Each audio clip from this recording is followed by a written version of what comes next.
Hello everyone, and welcome to the Saiyan What Ifs. So we are back with an interesting movie on what if Goku was sealed for 1000 years and reawakened as a Saiyan god. But before we start, I just want to remind you to please subscribe to my channel and hit the like button if you enjoy my content. Let's start the story. Chapter 1. The Awakening. Existence crystallized slowly, consciousness returning in fragments like shattered light reassembling. For an eternal moment, Goku floated in the liminal space between being and nothingness, between the familiar weight of physical form and the boundless expanse of pure energy. His first sensation was not of his body but of power, vast, churning, unrecognizable power coursing through what should have been veins but felt more like rivers of starlight. Breathe. The simple command reverberated through his consciousness, not spoken but somehow understood at a fundamental level. Goku obeyed, drawing in a breath that felt like his first in centuries. Air-filled reconstructing lungs, sweet and electric with unfamiliar energy. His chest expanded with the effort, muscles remembering their purpose with painful clarity. Darkness gave way to blinding light as his eyelids cracked open, revealing a kaleidoscope of colors beyond any spectrum he'd previously perceived. The universe suddenly existed in dimensions he had never comprehended before, layers of reality visible simultaneously, the physical world overlaid with currents of energy, time moving not in a linear stream but in eddies and whirlpools around him. By the eternal Kais, a voice whispered somewhere to his right, cutting through the overwhelming sensory cascade. It's actually happening. Goku tried to turn his head toward the sound, but his body refused the simple command. Instead, he felt his consciousness splitting, part of it remaining in his physical form while another aspect seemed to float above, perceiving the room from multiple angles simultaneously. The chamber surrounding him was ancient, walls of gleaming obsidian carved with symbols that shifted and changed as he focused on them. Directly above, a shattered crystal dome revealed patches of violet sky where 3 moons of different sizes hung impossibly close. The air tasted of ozone and something else, a spice-like quality that reminded him vaguely of the sacred world of the Kais, but sharper. More potent. His body floated in a pool of liquid that wasn't water, something denser, with the consistency of mercury but clear as diamond, supporting him in its perfect stillness. As awareness continued returning, Goku realized the liquid wasn't contained in any basin, it simply existed as a perfect sphere, defying gravity through means he couldn't comprehend. With tremendous effort, Goku managed to flex his fingers. The simple movement sent ripples of energy cascading outward, causing the symbols on the walls to flare with prismatic light. Careful, the voice cautioned, closer now. Your key signature is destabilizing the containment field. Goku's vision finally focused on the speaker, a woman kneeling at the edge of the sphere, her hand hovering inches from its surface. Her features came into clarity, sharp cheekbones beneath skin the color of burnished bronze, eyes that shifted between deep violet and silver depending on how the light struck them. Her hair, pulled back in elaborate braids interwoven with what looked like strands of living metal, was primarily black but with streaks of blue that seemed to glow from within. But it was the RGY signature radiating from her that truly caught his attention, a complex pattern that somehow contained both the distinctive resonance of Saiyan Ki and the refined, celestial quality he associated with the Kais. Who? Goku attempted to speak, his voice emerging as a rasp that hardly resembled sound. His throat felt unused, muscles atrophied despite the obvious strength still present in his body. My name is Keita, she answered, her tone measured but with an undercurrent of barely restrained excitement. And your son Goku, the sealed Saiyan. The last hope. She paused, studying his face with scholarly intensity. Though I doubt those titles mean anything to you. With tremendous effort, Goku pushed against the liquid. It parted reluctantly, clinging to his skin as though reluctant to release him. As he sat upright, the first wave of disorientation hit him, not physical dizziness but something far more profound. Time itself seemed to stutter around him, moments stretching and compressing unpredictably. Something's wrong, he managed, his voice stronger now but still unfamiliar to his own ears, deeper and resonating with multiple harmonic overtones. Everything feels different. Keita's expression shifted from excitement to concern. The transition was supposed to be gradual. The stasis crystal should have released you slowly, allowing your consciousness to adjust to the changes in your key structure. Her eyes darted to the shattered dome above. Something forced an emergency awakening. We need to move, now. Before Goku could respond, a high-pitched whine split the air, followed by a tremor that sent ancient dust cascading from the ceiling. In the distance, something massive shifted with a sound like mountains collapsing. Keita sprang to her feet with fluid grace, extending a hand toward him. Can you stand? The sentinels have detected your energy signature. They'll be here within minutes. Goku reached for her hand, noticing for the first time that his body was covered not in his familiar orange GI but in a skin-tight material that resembled polished obsidian, etched with the same shifting symbols that adorned the walls. As their fingers touched, a spark of energy leapt between them, causing Keita to flinch slightly. Sorry, Goku said automatically, though he wasn't entirely sure what had happened. Divine residue, she murmured, shaking her hand as though dispersing pins and needles. Your ki has evolved beyond anything I expected. Come on. Standing proved more challenging than anticipated. Goku's muscles responded with superhuman strength, too much strength. His first attempt sent him launching upward, cracking his head against what remained of the crystal dome. Rather than pain, he felt the impact as a resonance, energy rippling outward from the point of contact. Focus, Keita instructed sharply. Your body responds to thought now, not just physical impulse. Imagine yourself standing firmly, weight distributed evenly. Goku concentrated, surprised at how naturally the mental control came to him once he understood the principle. His next movement was more measured, though still possessing a fluidity that felt alien. As he stepped from the liquid sphere, it collapsed behind him, splashing against the stone floor before evaporating into glittering mist. Another tremor shook the chamber, this one strong enough to say, several massive stone blocks tumbling from the walls. What's happening? Goku asked, his senses extending outward instinctively, searching for familiar energy signatures but finding none. Instead, the world beyond the temple walls teemed with key patterns he'd never encountered, complex and indecipherable. This entire region is collapsing into the void, Keita explained, moving toward an our doorway partially obscured by fallen debris. The temporal anchors have been degrading for decades, but your awakening has accelerated the process. This way, she navigated the rubble with practiced ease, occasionally glancing back to ensure Goku followed. The corridor beyond sloped sharply upward, its walls covered in the same shifting symbols. As they ascended, Goku noticed that the symbols appeared to react to his presence, glowing more intensely as he passed and shifting into new configurations in his wake. These markings, he said, trailing his fingers along the nearest wall. The stone felt warm beneath his touch, almost alive. I can almost understand them. You should, Keita replied without slowing her pace. They're written in the divine script, the language of creation itself. Your essence was immersed in it for centuries. Centuries. Goku stopped abruptly, the word hitting him like a physical blow. How long was I sealed away? Keita hesitated, turning to face him, with an expression that mingled sympathy with impatience. This isn't the time for. How long? Goku insisted, his voice resonating with newfound authority that surprised even himself. She met his gaze steadily. 1,027 years, by the old Earth calendar. Now please, we need to. The rest of her sentence was drowned out by a deafening roar from above. The ceiling shuddered, cracks spreading across the ancient stone like lightning. Dust and debris showered down as the structure began to fail. Acting on instinct, Goku lunged forward, wrapped one arm around Keita's waist, and raised his free hand toward the collapsing ceiling. Energy surged through him, not the familiar warmth of ki but something vaster and more fundamental, power that flowed not from his core but fr.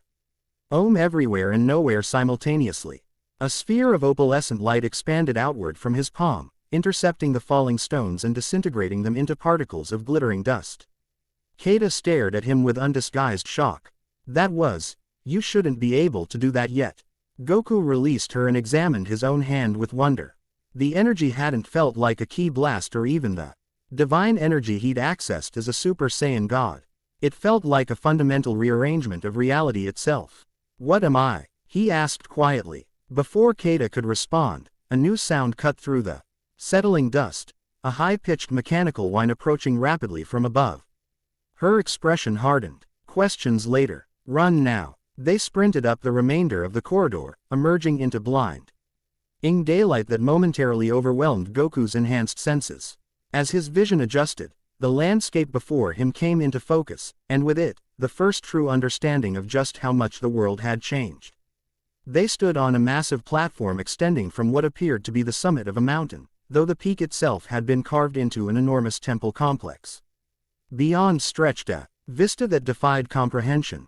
Floating islands drifting through violet skies, massive crystalline structures that appeared to be cities suspended between them. In the far distance, a vertical ring of light bisected the horizon, pulsing with energy visible even at this distance. But what truly captured Goku's attention was the wrongness at the edges of this impossible landscape. To the east, reality itself appeared to be unraveling. The boundary between existence and nothingness visible as a churning wall of darkness consuming everything in its path. The void, Keita explained, following his gaze. It's been expanding for centuries, consuming dimensions, timelines, entire universes. That's why you were awakened. She pointed toward the approaching sound. And that's why they want to stop you. 3 sleek vessels descended from above, their hulls gleaming like burnished silver in the strange light. Each was approximately the size of a small shuttle, with no visible engines or weapons. Yet moving with precision that spoke of advanced technology or powerful magic, or perhaps both. Sentinels, Keita spat the word like a curse. Autonomous hunters created by the Divine Assembly. They're designed to detect and neutralize anomalous energy signatures. A grim smile touched her lips. And right now, you're the biggest anomaly in this sector of reality. The vessels surrounded them, hovering silently for a moment before their seamless hulls began to shift and reconfigure. Sections folded outward, revealing interior mechanisms that glowed with the same opalescent energy Goku had channeled moments before. They absorb ki, Keita warned, dropping into a defensive stance. From beneath her cloak, she drew 2 slender batons that extended into full-length staffs with a flick of her wrists. Conventional attacks only make them stronger. Goku felt an unexpected smile spreading across his face. Despite the disorientation, the strangeness, the 1,000 years of lost time, this, at least, was familiar. Combat, challenge, the purity of facing a powerful opponent. Then we'll have to try something unconventional, he replied, settling into his own stance. The movement felt simultaneously foreign and familiar, his muscle memory returning despite the new dimensions of awareness flowing through him. The first sentinel attacked without warning, a beam of energy lancing fro. Its reconfigured hull directly toward Goku's chest. Time seemed to slow as his enhanced perception processed the attack, the beam moving through the air like lightning through water. Rather than dodging or blocking, Goku reached out with his mind, grasping the beam's essence at a level beyond physical. With a thought, he redirected its trajectory, sending it curving around his body and back toward its source. The sentinel absorbed its own attack without apparent effect, but the maneuver bought Goku precious seconds to analyze his opponents. The vessels weren't truly alive, yet neither were they simple machines. They existed somewhere between, their energy patterns suggesting a form of artificial consciousness bound to a single purpose. As he focused, Goku began to perceive the complex web of commands and constraints that governed their behavior, like reading code written in light. Keita moved with unexpected speed, leaping high above the platform and bringing both staffs down on the nearest sentinel. Upon impact, the staffs flared with crimson energy that disrupted the vessel's silver surface, causing momentary distortions in its form. They're vulnerable to harmonic disruption, she called out, already pivoting to avoid a counterattack. Hit them with alternating frequencies of energy. Goku nodded, understanding the principle even if the terminology was new. He concentrated, drawing power from his core but modulating it in ways he'd never attempted before, pulsing his ki in rhythmic waves rather than steady streams. The sensation was disorienting at first, like trying to pat his head while rubbing his stomach, but somewhere in the back of his mind, muscle memory from centuries of training took over. His hands moved in precise patterns, each movement releasing a different frequency of energy that crashed against the nearest sentinel like invisible ocean waves. The effect was immediate and dramatic. The vessel's surface rippled and distorted, its carefully ordered patterns falling into chaos. Sections of its hull began to disintegrate, revealing complicated internal structures that pulsed with increasingly erratic energy. That's it, Keita shouted encouragingly, continuing her own assault on the second sentinel. Disrupt their containment fields and they collapse in on themselves. Goku intensified his attack, each pulse of energy more precisely librated than the last as he intuitively grasped the resonant frequencies that would cause maximum disruption. The sentinel shuddered, its form destabilizing further until, with a sound like crystal shattering, it imploded, collapsing into a perfect sphere of compressed matter before winking out of existence entirely. The third sentinel, apparently recognizing the threat, abruptly changed tactics. Instead of attacking directly, it rose higher and began emitting a high-pitched signal that made Goku's enhanced senses scream in protest. The sound wasn't simply auditory but seemed to vibrate across multiple dimensions simultaneously, disrupting his concentration and sending ripples of discomfort through his newly awakened power. "It's calling for reinforcements," Keita gasped, momentarily dropping to one knee as the signal intensified. "We need to move, now." Goku focused through the disorienting signal, gathering his energy for one final assault. This time, he didn't modulate the frequency but instead concentrated on creating a single, perfect note, a pure tone of energy that cut through the sentinel's interference like a blade through silk. The beam that erupted from his palm wasn't the familiar blue-white of his Kamehameha but a concentrated line of what appeared to be liquid starlight, iridescent and impossibly dense. It struck the sentinel at its core, and for a moment, nothing happened. Then reality around the vessel simply folded. Space compressed, time distorted, and the sentinel vanished with a thunderclap that shook the entire platform. Goku stared at his hand in astonishment. "That wasn't. I didn't mean to." Questions later, Keita reminded him, already sprinting toward the far edge of the platform where a small craft sat partially concealed beneath an overhanging. "That signal reached the assembly. We have minutes at most." The vessel Keita led him to resembled nothing Goku had ever seen, a sleek, asymmetrical design that seemed to deliberately avoid right angles or straight lines. Its surface shifted subtly as they approached, colors flowing across its hull like oil on water. "Biomechanical transport," she explained, placing her palm against what appeared to be a solid section of hull. The material parted like living tissue, revealing an interior space that seemed larger than the exterior dimensions should have allowed. "A gift from the Namekian synthesis." "Get in." "Namekian," Goku repeated, the familiar name sending a jolt of recognition through him. "Are there still?" "Later," Keita insisted, practically shoving him inside BEF. Or following and sealing the entrance behind them. The interior contained no visible controls, just two contoured seats facing a transparent section of hull that served as a viewscreen. Keita settled into one and placed her hands on raised sections of the armrests. The entire vessel hummed to life, responding to her touch with obvious familiarity. "Hold on," she advised as the craft lifted smoothly from the platform. First jumps are always rough on newcomers. Before Goku could ask what she meant by jump, the viewscreen flared with blinding light.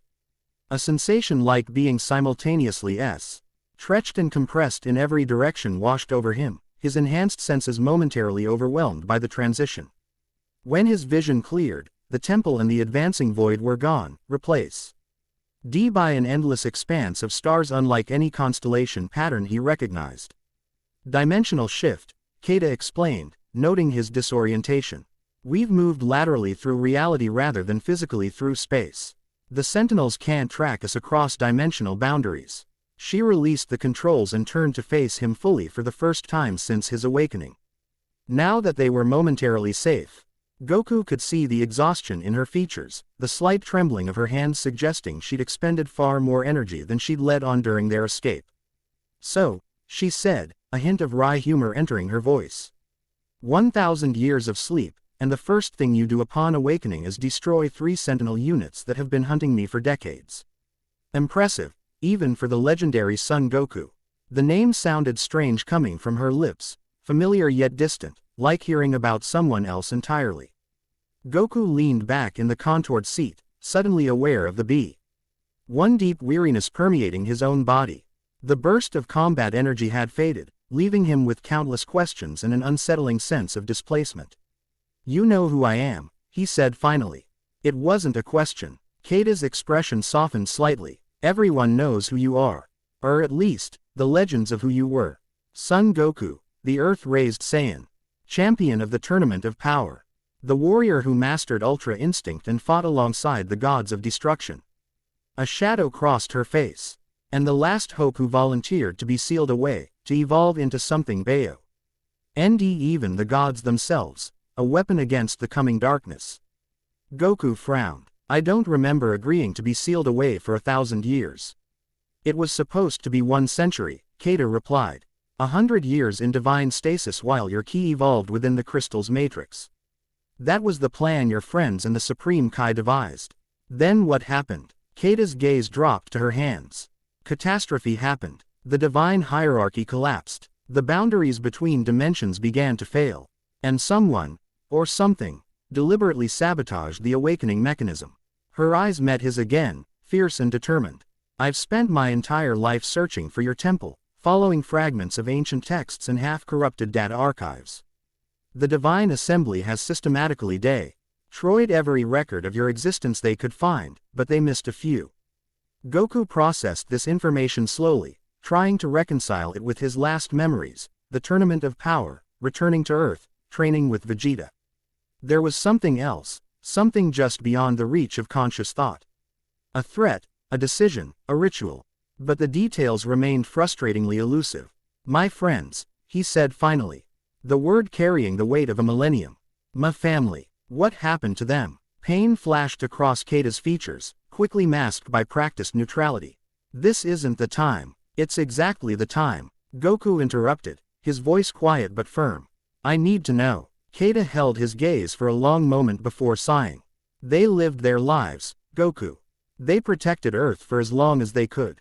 Gohan became a scholar and a warrior, balancing both paths as you always hoped he would. Goten followed more in your footsteps, seeking adventure across the universe. Friends, all of them, continued fighting, protecting, living. Something in her careful phrasing caught Goku's attention. For as long as they could, he repeated. What happened to Earth, Keita? The silence that followed seemed to stretch across centuries. When she finally spoke, her voice was gentle but unflinching. Earth doesn't exist anymore, Goku. Not as you knew it. The planet itself as consumed by the void 700 years ago. The words hit Goku with physical force. Despite the 1,000 years of separation, despite the logical understanding that everyone he'd known must be long gone. The confirmation of Earth's destruction created a hollow ache in his chest that threatened to consume him from within. How? He asked simply. The void isn't a natural phenomenon, Keita explained. It's an entropy wave that began at the edges of creation and has been accelerating ever since. When the divine hierarchy collapsed, there was no one left to maintain the boundaries between dimensions.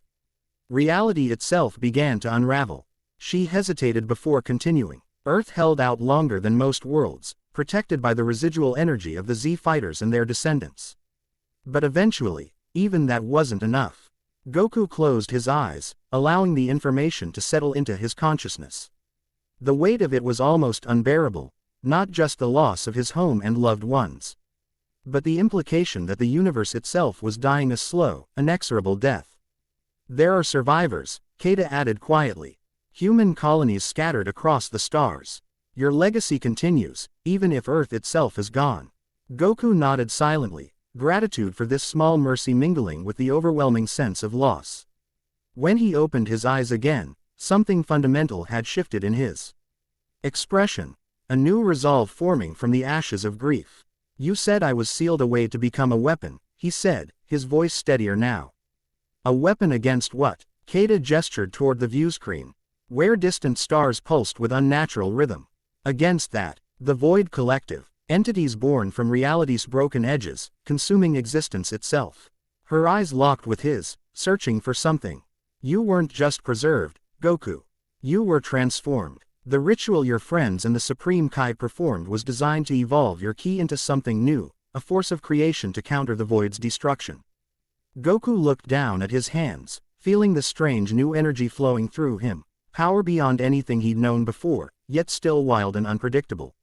And did it work? He asked quietly. A thin smile curved Keita's lips. You disintegrated a sentinel by bending reality itself. I'd say that's a promising start. The smile faded quickly. But you'll need training to control these new abilities. The power that's awakened in you isn't just stronger ki, it's fundamentally different. Divine energy that exists on multiple planes simultaneously. Goku nodded, flexing his fingers experimentally and watching as motes of iridescent light danced between them. Where are we going now? New Sadala, Keita replied, turning back to the controls. A planet Estable, ished by the surviving Saiyans after planet Vegeta's destruction in your time.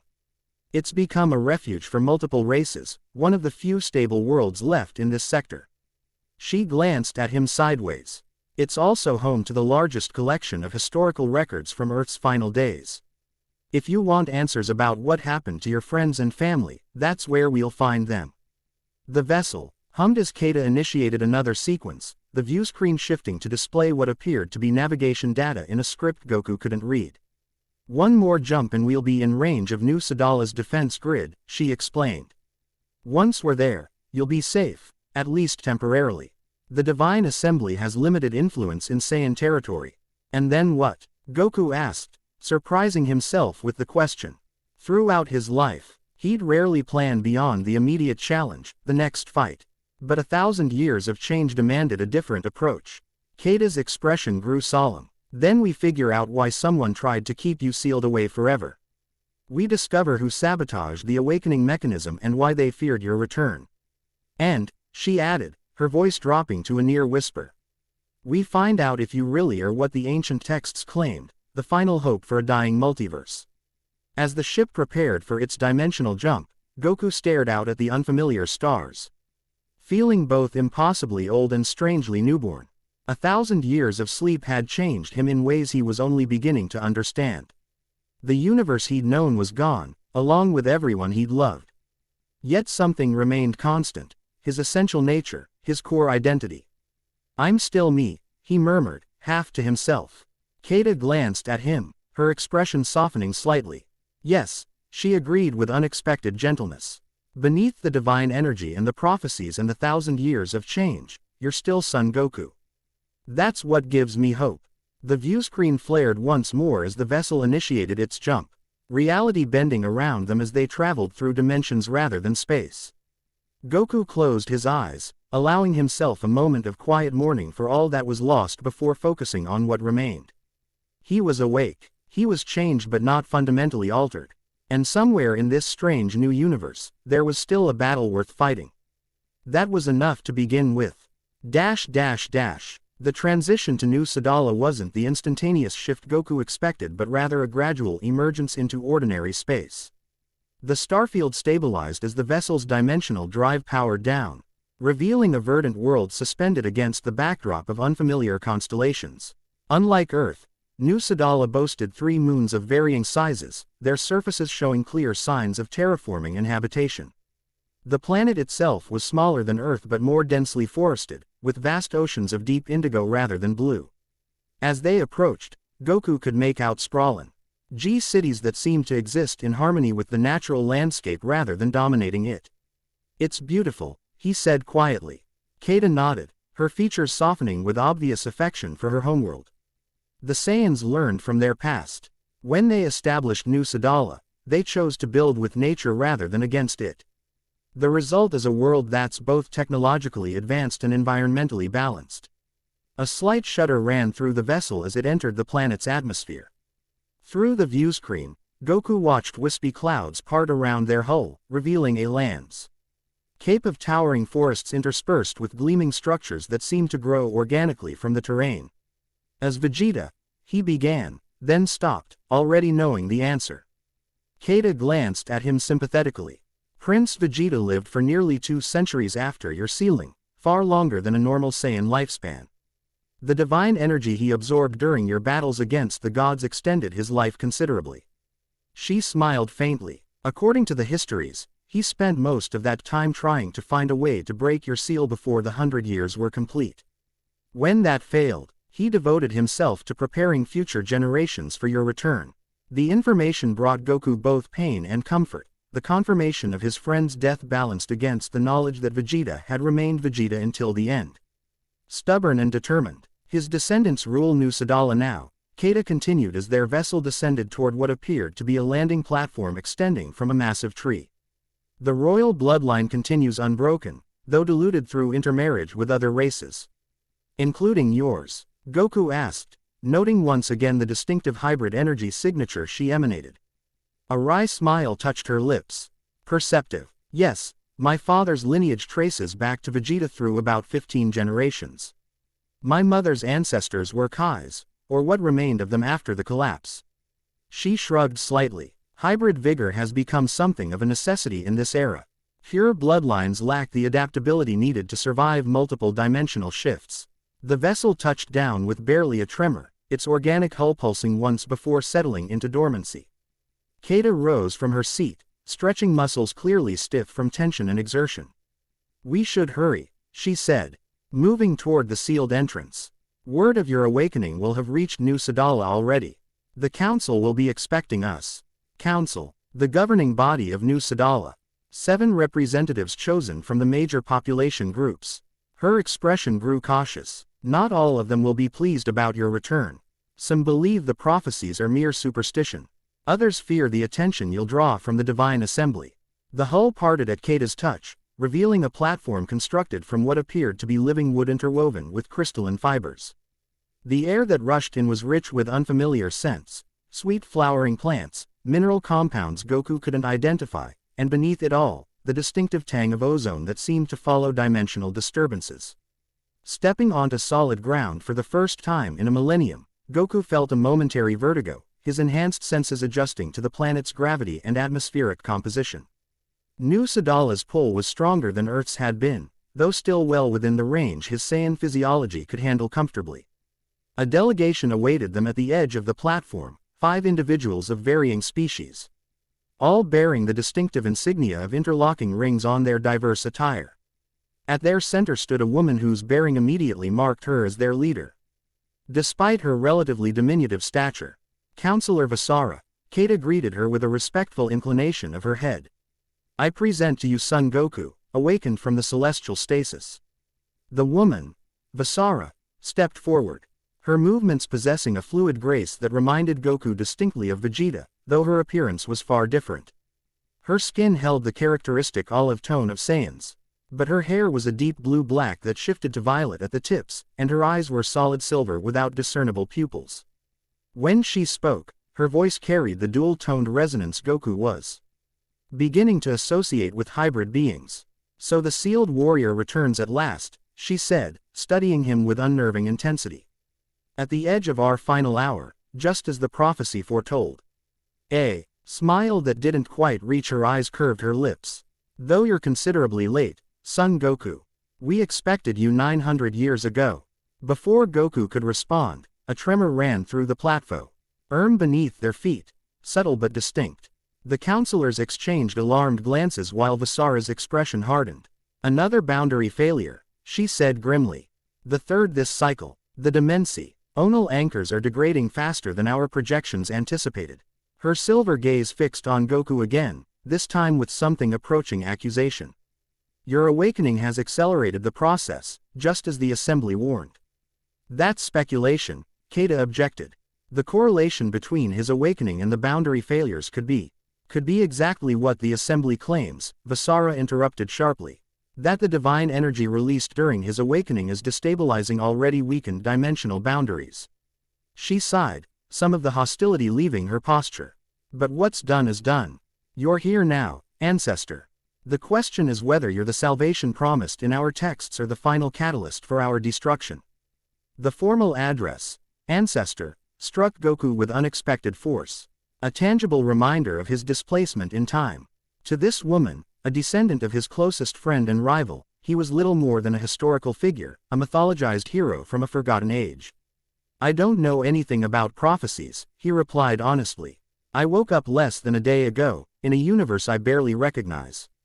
But if there's a threat to this world, to any world, I'll fight it. That much hasn't changed. Something shifted in Vasara's expression, a softening, a recognition perhaps of the simple truth in his words. For a moment, Goku caught a glimpse of Vegeta in the proud line of her jaw. The unwavering determination in her stance.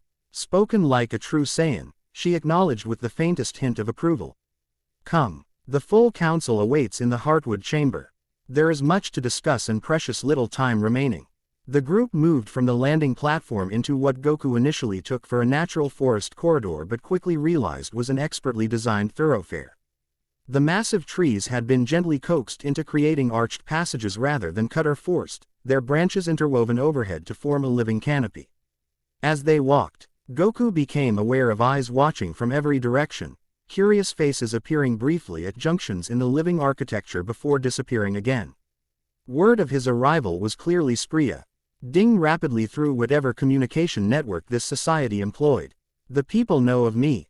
He asked Keita, who walked beside him while the counselors led the way. They know the legends, she corrected. Stories passed down through generations, evolving with each telling. To some, you're a messianic figure destined to save existence itself. To others, a cautionary tale about the dangers of playing with divine power. Her expression grew thoughtful. The truth, as always, likely lies somewhere between. The path widened as they approached what appeared to be the center of the settlement. A colossal tree dwarfing all others, its trunk wider than several buildings placed side by side. Unlike the surrounding forest, this central tree emanated a subtle energy signature that Goku's enhanced senses immediately detected. Not quite ki, but something adjacent to it, pulsing with slow, deliberate rhythm. The World Tree, Vasara explained, noting his attention. A descendant of the original Tree of Might. Modified through Namekian bioscience to sustain rather than consume. It anchors New Sadala against dimensional drift and provides energy for our defensive systems. The entrance to the tree wasn't a door but a living aperture that dilated smoothly as they approached. Within, the trunk had been hollowed into a vast chamber while preserving the essential structure of the tree itself. Bioluminescent organisms clung to the wooden walls, providing soft, ambient light that shifted gradually through the color spectrum.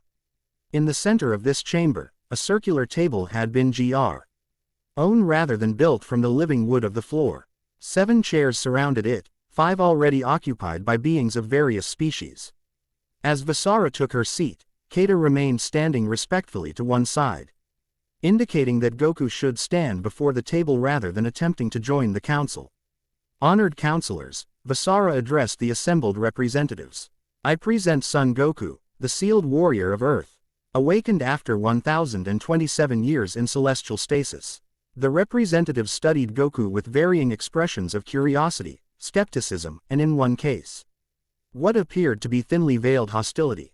The diversity of the council was immediately apparent, each member representing a different species, some familiar to Goku, others completely alien.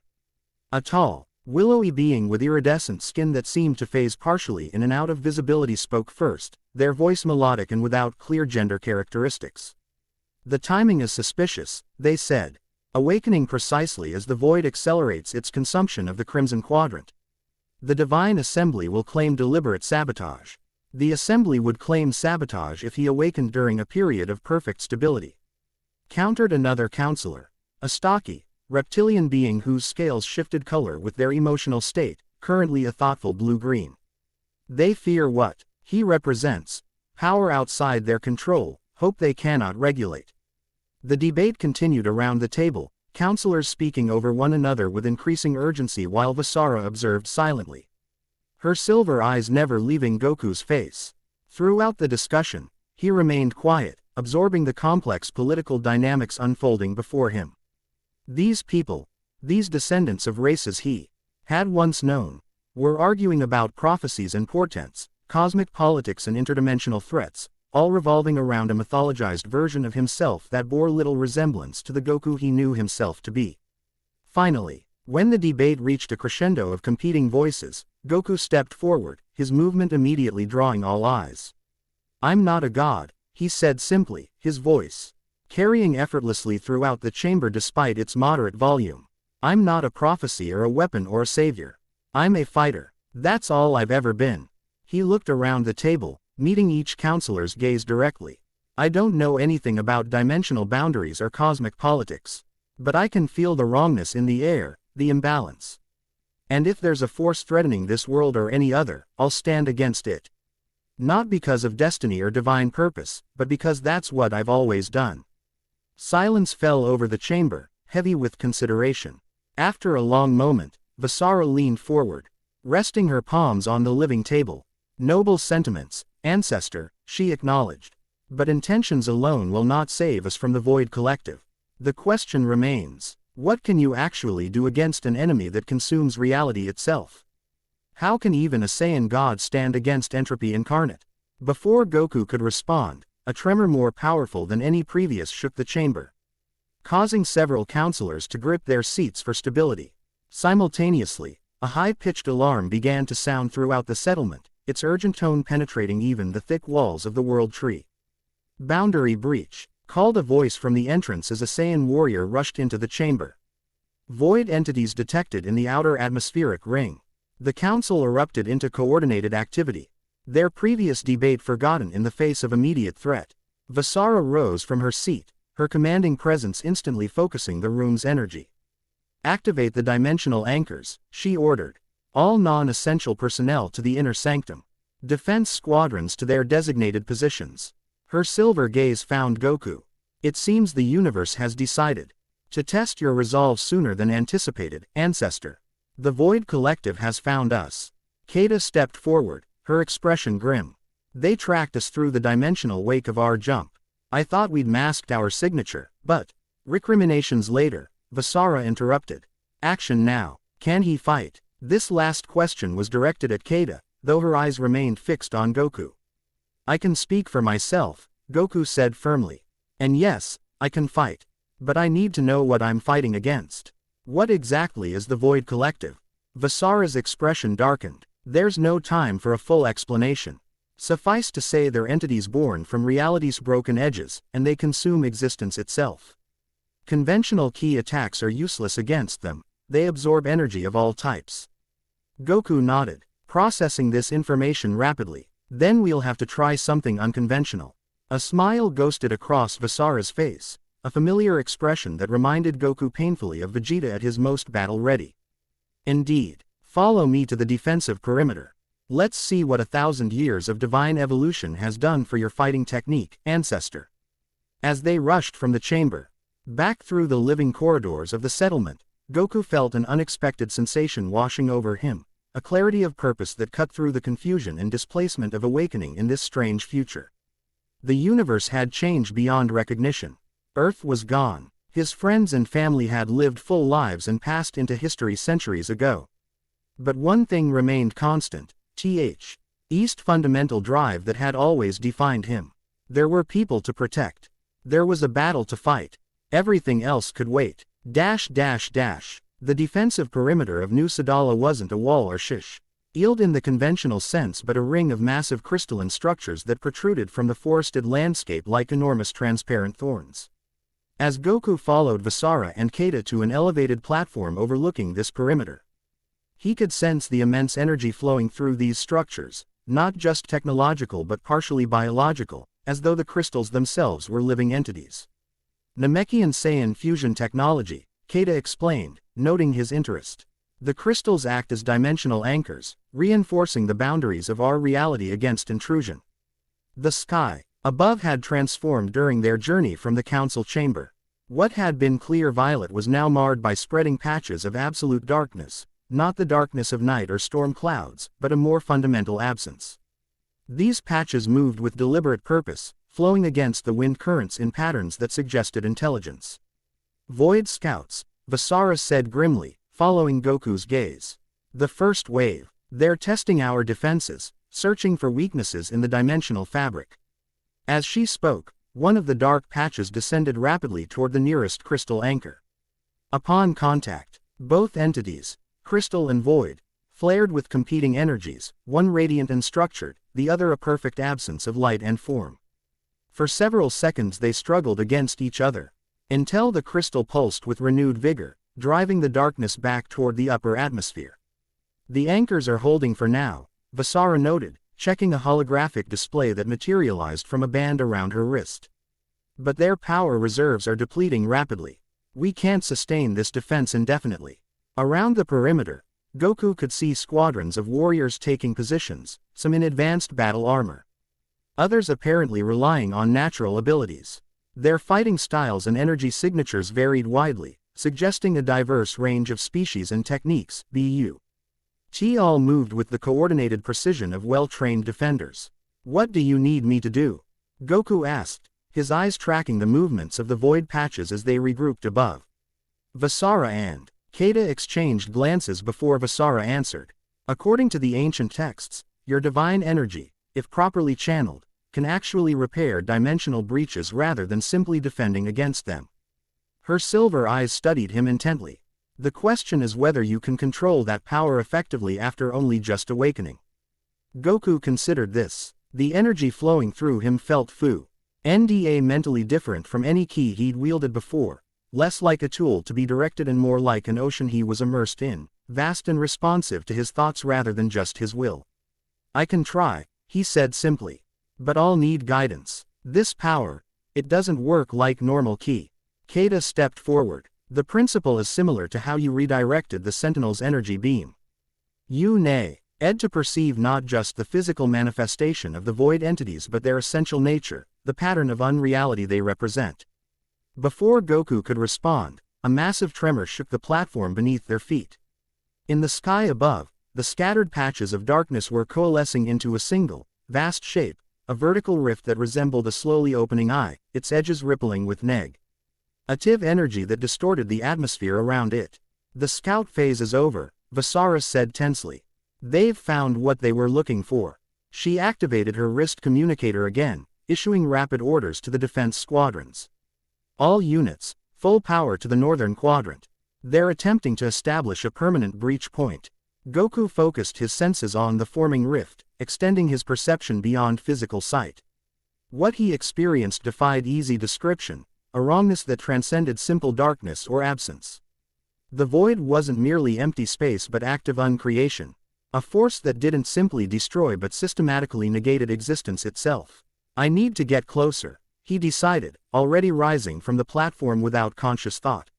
The ability to fly came back to him instinctively, though the sensation was different now, less about pushing ki beneath him and more about harmonizing his energy with the fabric of space itself. Wait, Kata called after him, but Goku was already accelerating upward, drawn toward the rift by an instinct deeper than conscious thought.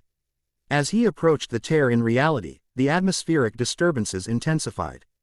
Wind howled around him, carrying fragments of matter and energy that had been partially consumed and transformed by contact with the void. His new senses detected traces of other dimensions in these fragments, splinters of realities already devoured, their physical laws and fundamental properties distorted beyond recognition. The rift continued to widen, its edges now spanning several hundred meters of sky. From within its depths, shapes began to emerge, entities that defied conventional perception. They weren't solid or even gaseous but seemed to exist in a state of perpetual flux, their forms constantly shifting between different geometric impossibilities. Goku hovered a safe distance from the breach, studying these entities with both physical and enhanced perception.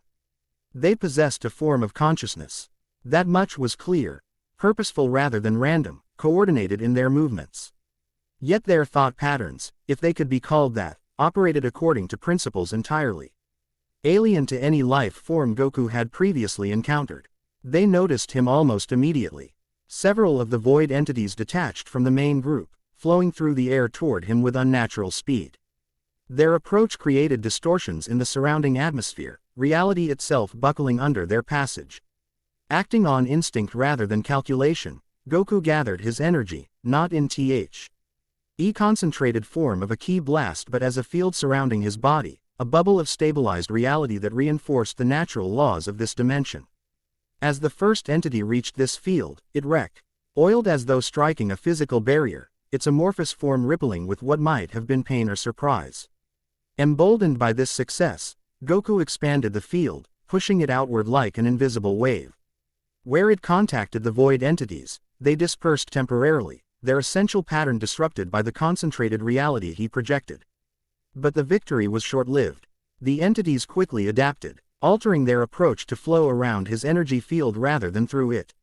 One managed to extend a tendril of darkness that brushed against Goku's arm, a fleeting contact that nevertheless sent shocking cold through his body, not just physical chill but a deeper sensation of essential wrongness.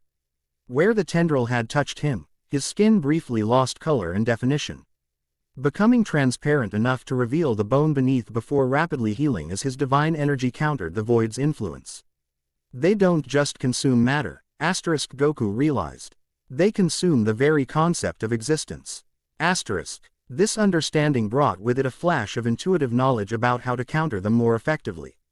Rather than simply projecting a field of stabilized reality, Goku began to actively reshape the energy around him, creating patterns that mirrored and inverted those of the void entities themselves. The effect was immediate and dramatic. When his restructured energy contacted the nearest entity, it didn't merely disperse temporarily but seemed to partially reintegrate with normal space-time, its amorphous form briefly assuming more defined characteristics. As though Goku's energy was reminding it of what it had been before becoming part of the void. Below, Kaida's voice reached him through the atmospheric disturbance. "That's it. You're restoring pattern to their chaos." Encouraged, Goku intensified his efforts, focusing now on the rift itself rather than the entities emerging from it. The tear in reality responded to his approach, its edges rippling more violently as though sensing a fundamental threat. Extending both hands toward the breach, Goku allowed his consciousness to expand beyond his physical form, perceiving the dimensional wound at multiple levels simultaneously. The damage wasn't simply a physical tear but a fracture in the underlying structure of reality itself, a breaking of fundamental laws and constants that maintained the integrity of this universe. Drawing deeply on his transformed ki, Goku began to reweave these broken patterns, not fighting against the void directly but working around its edges, reinforcing the fabric of space-time like stitching the borders of a torn garment. The process was intensely demanding, requiring simultaneous perception across multiple dimensions while maintaining enough focus to prevent the void entities from flanking him. Sweat beaded on his forehead as he pushed his newly awakened powers to their limit, his body glowing with iridescent energy that spread outward in spiraling patterns. Where this energy contacted the edges of the rift, reality stabilized, the tear gradually beginning to close from its outer boundaries inward. The void entities reacted with increasing aggression, multiple tendrils of darkness lashing out toward Goku from all directions. He dodged most, but several made contact, each touch leaving momentarily transparent patches on his skin that burned with cold beyond physical sensation. Despite the pain, Goku maintained his focus on the rift, feeling it respond to his efforts as the tears grew smaller. The void entities, seemingly recognizing the threat, began to retreat back through the remaining opening, abandoning their incursion as the pathway back to their dimension narrowed. With a final surge of effort, Goku brought his hands together in a gesture reminiscent of completing a Kamehameha, not to release energy but to finalize the reweaving of space-time. The last section of the rift sealed with a sound like thunder, reality snapping back into proper alignment with enough force to create a shockwave that rippled outward through the atmosphere.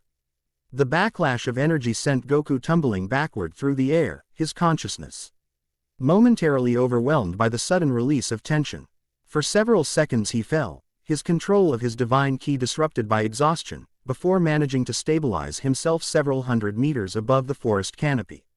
Looking up, he saw only the violet sky of New Sadala. No trace remained of the void rift or its entities. The dimensional breach had been completely sealed, reality restored to its proper configuration in that section of atmosphere. As Goku descended slowly back toward the defensive perimeter, he became aware of the toll the effort had taken on his newly awakened body. Every muscle ached with fatigue, and his divine energy, so vast in oceanic moments before, now felt depleted to a mere fraction of its potential. Kaida and Visara awaited him on the platform, their expressions a mixture of awe and concern. As his feet touched down on the solid surface, Kaida moved quickly to his side, steadying him when his knees threatened to buckle. "That was," Visara began, then seemed to struggle for adequate words. "The text spoke of your potential, but to actually seal a Class 3 breach on your first day of awakening." She shook her head in wonder. Perhaps the prophecies weren't exaggerations after all. Goku managed a tired smile. "Just did what felt right," he said, his voice rougher than usual from exertion. "Those things, the void entities, they're not just destroying. They're unmaking, erasing the pattern of reality itself." Keita nodded, her arm still supporting his weight. That's why conventional weapons and energy attacks are useless against them. You can't destroy something that exists to negate existence. But you can remind them of what they used to be, Goku said thoughtfully. They weren't always void. They were something else before. Something that belonged to normal space-time. A flash of intense interest crossed Visara's face. You perceived their original nature. That's information not even our most advanced scholars have been able to determine. Goku frowned, trying to articulate the intuitive understanding he'd gained during the confrontation. Not clearly, just impressions. They felt familiar somehow. Like, they're not completely alien to our reality, just inverted. Turned inside out, Visara exchanged a significant look with Keita before returning her attention to Goku. This insight could be invaluable to our defense strategies. Once you've recovered your strength, the Council will want a full debriefing. The mention of recovery reminded Goku of the bone-deep weariness permeating his body. Despite his Saiyan resilience and newly evolved divine nature, the effort of sealing the dimensional breach had depleted his reserves almost completely. You need rest, Keita said firmly, noting his exhaustion. And sustenance. Saiyan metabolism combined with divine energy expenditure must be consuming your reserves at an extraordinary rate. As if in confirmation, Goku's stomach growled audibly. The familiar sensation of hunger cutting through the multitude of new experiences. Some things, at least, hadn't changed in 1,000 years. Visara's lips quirked in what might have been the ghost of a smile. Take him to the restorative chambers, she instructed Keita, and have the culinary division prepare a meal appropriate for a Saiyan god. She paused, studying Goku with renewed intensity. The council will convene again tomorrow at first light. By then, we should have preliminary reports on how your sealing of the breach has affected our dimensional stability. As Keita led him away from the platform, through corridors now bustling with activity as defense personnel stood down from their alert status, Goku became aware of the changing attitudes of those they passed. Where before, he had sensed curiosity tinged with skepticism, now he detected something new in the glances cast his way: respect, wonder, and in some cases, unmistakable hope. You've made quite an impression, Keita commented quietly, noting his awareness of the attention. Most of these people have lived their entire lives under the shadow of the void, with only ancient prophecies promising deliverance. Today, they saw those prophecies begin to fulfill themselves before their eyes. Goku shook his head slightly. I'm not a prophecy. I'm just a fighter, Keita finished for him, a smile warming her usually serious features.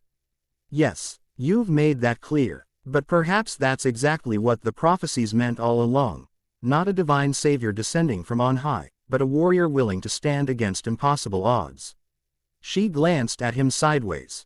Sometimes the simplest truths get wrapped in layers of mysticism across centuries of retelling. They entered a section of the living tree complex. T featured higher ceilings and broader corridors, clearly designed for ease of movement and comfort rather than the utilitarian efficiency of the defensive areas. The air here carried different scents, healing herbs, fresh water, and the distinctive aroma of prepared food that made Goku's empty stomach rumble again. The restorative chambers, Keita announced as they approached a set of doorways formed from interwoven living wood and crystal, originally designed using modified Namekian healing technology, but adapted over centuries to accommodate various physiologies. The chamber she led him into was spacious and soothing, illuminated by the same bioluminescent organisms that lit the council room but in softer, bluer tones. A pool of clear liquid that wasn't quite water occupied the center of the floor, surrounded by living plants that seemed to pulse in rhythm with the ambient light. Immersion in the restoration fluid will accelerate your cellular regeneration and help stabilize your divine energy, Keita explained.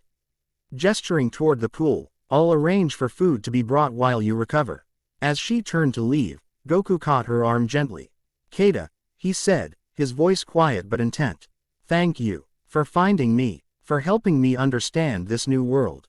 He paused, the weight of all he'd experienced in this single day suddenly pressing down upon him. I still have so many questions. Her expression softened, the scholarly detachment giving way to genuine compassion. And you'll have answers, Goku. I promise. But first, you need to regain your strength. A slight smile touched her lips. The battle you fought today was just the beginning. The Void Collective doesn't surrender territory easily, and the Divine Assembly will have detected your energy signature by now.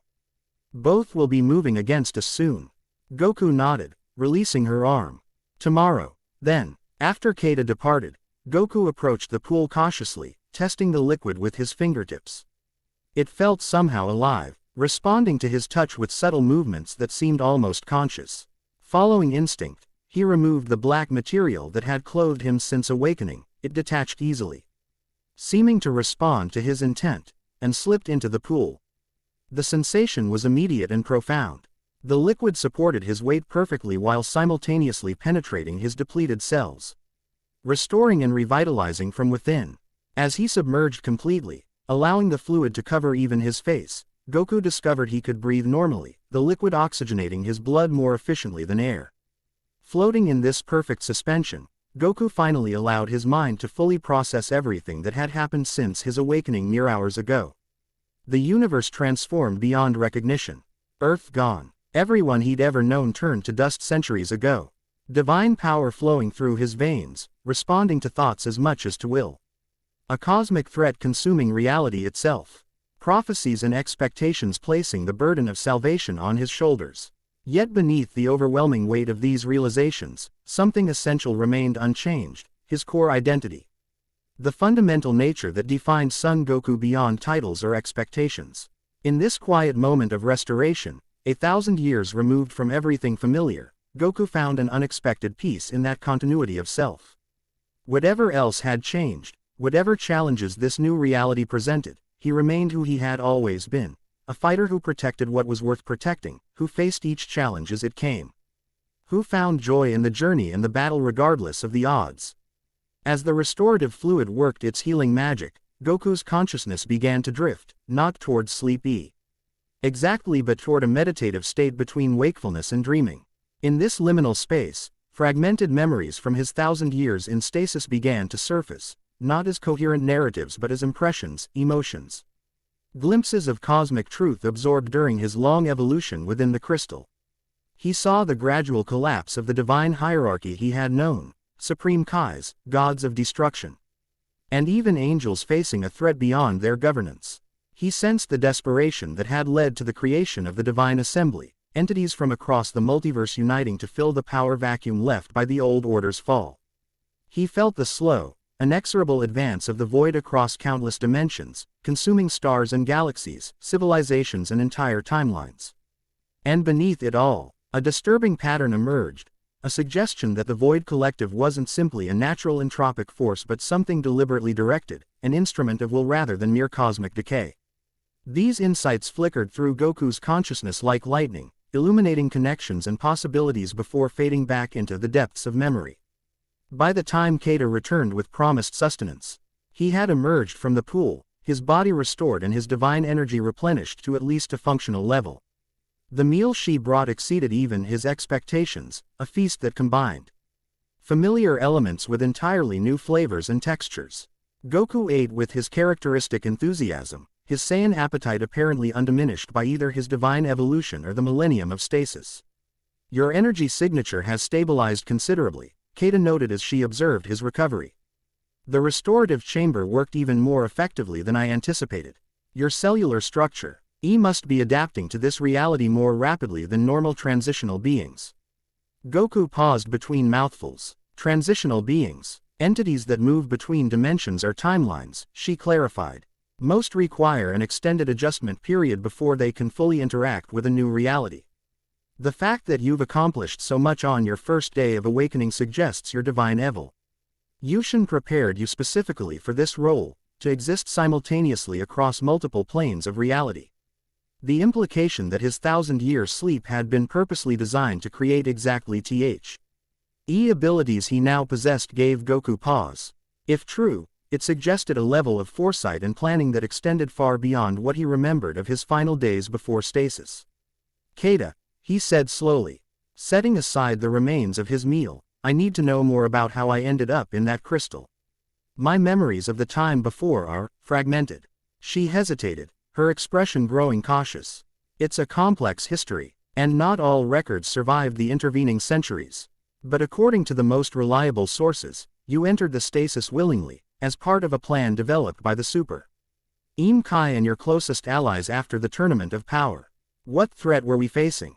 Goku asked, frustrated by the gaps in his memory.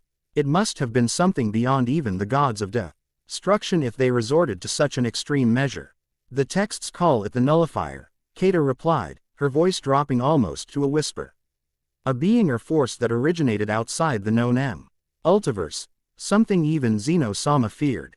The plan was to seal you away for 1 century, allowing your ki to evolve within the crystal matrix into something beyond conventional divine power. But something went wrong, Goku concluded. The century became a millennium.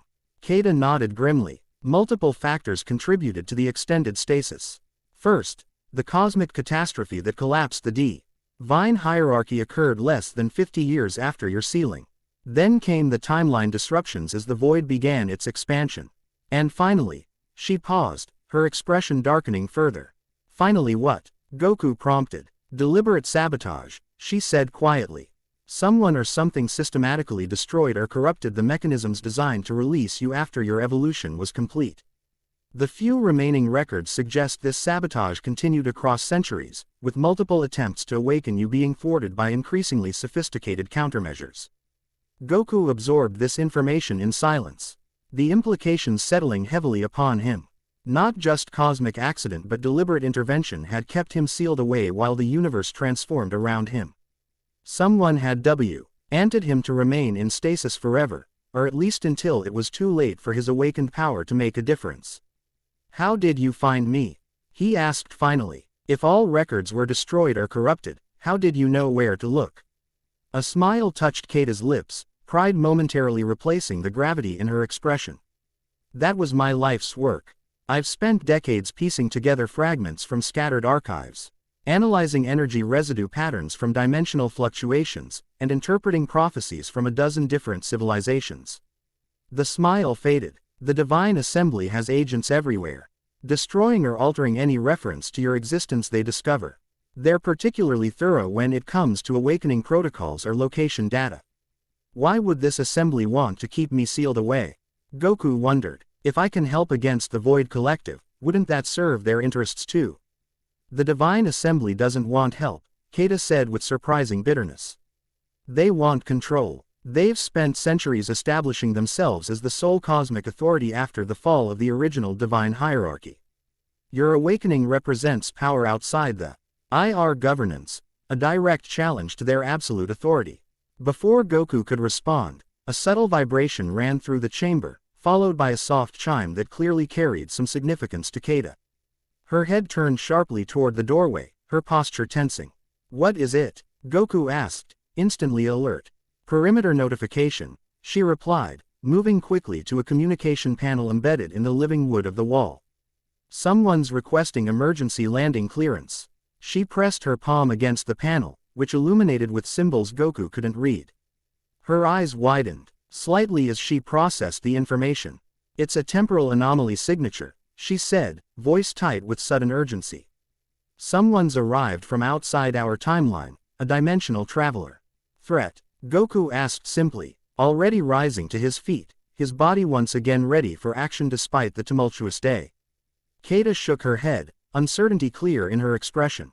Unknown. But their vase cell bears markers associated with Earth's final days. She looked at him directly, the significance of this connection clearly not lost on her. This can't be coincidence, not on the same day you awaken. Goku nodded his agreement. After a millennium of stasis, he had learned enough about cosmic patterns to recognize when events were aligning with purpose rather than chance. Whoever this new arrival might be, their appearance now carried clear significance. Let's go meet them, he said with characteristic directness. Friend or foe, better to know now than wonder. As they hastened from the restorative chamber toward yet another unknown encounter, Goku found himself oddly energized by the prospect. This strange new universe might be filled with loss and unfamiliarity, but it also offered what he had always sought throughout his life. New challenges, new possibilities, new battles worth fighting. Earth was gone. His old life was dust. But here, now, the core of what made him Son Goku remained intact, the warrior's spirit. The protector's heart, the simple joy of facing whatever came next with everything he had to give. That was enough. It had to be. Chapter 1 and Chapter 2, New World Order.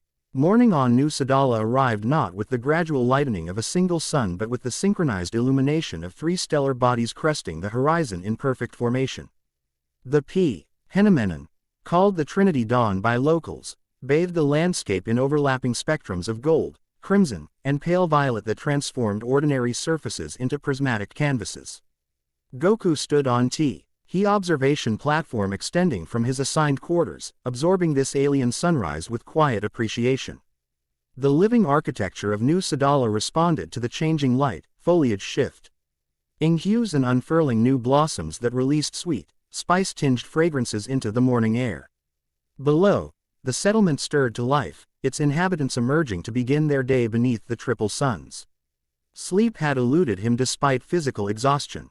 His newly evolved consciousness seemed resistant to complete shutdown, maintaining awareness on multiple levels simultaneously even during periods of rest.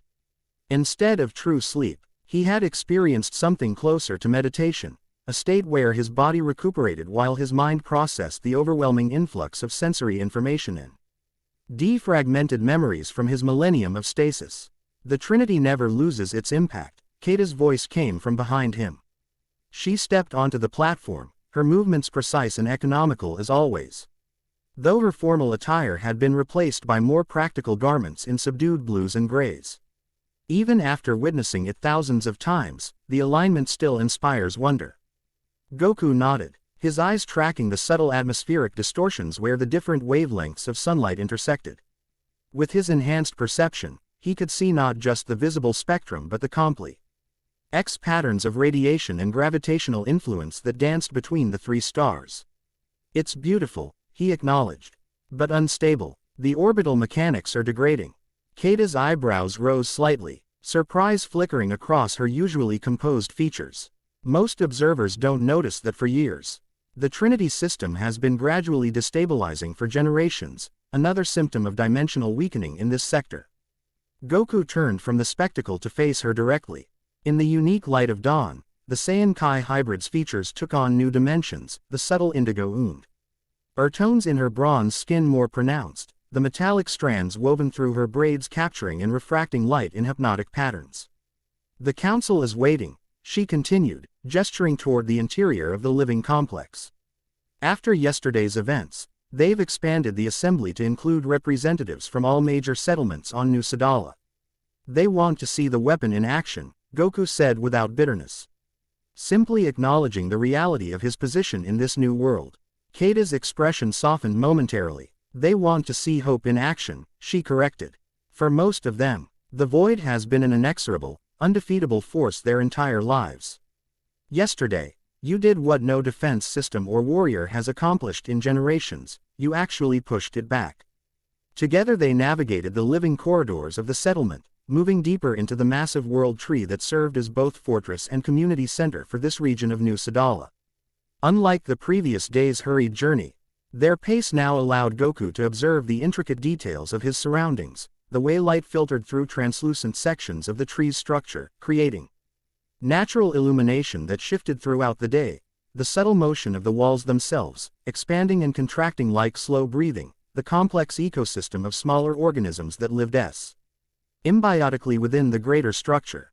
The tree is sentient, Goku noted, trailing his fingers along a section of wall that seemed to respond to his touch with increased luminescence.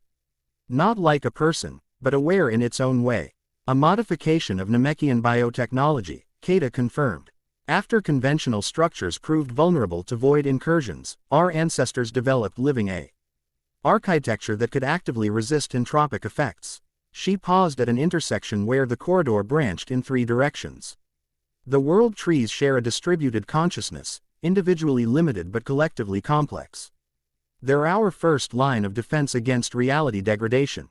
As they approached the central chamber, Goku became aware of a growing commotion, voices raised in WH. It sounded like heated debate echoing through the living wood.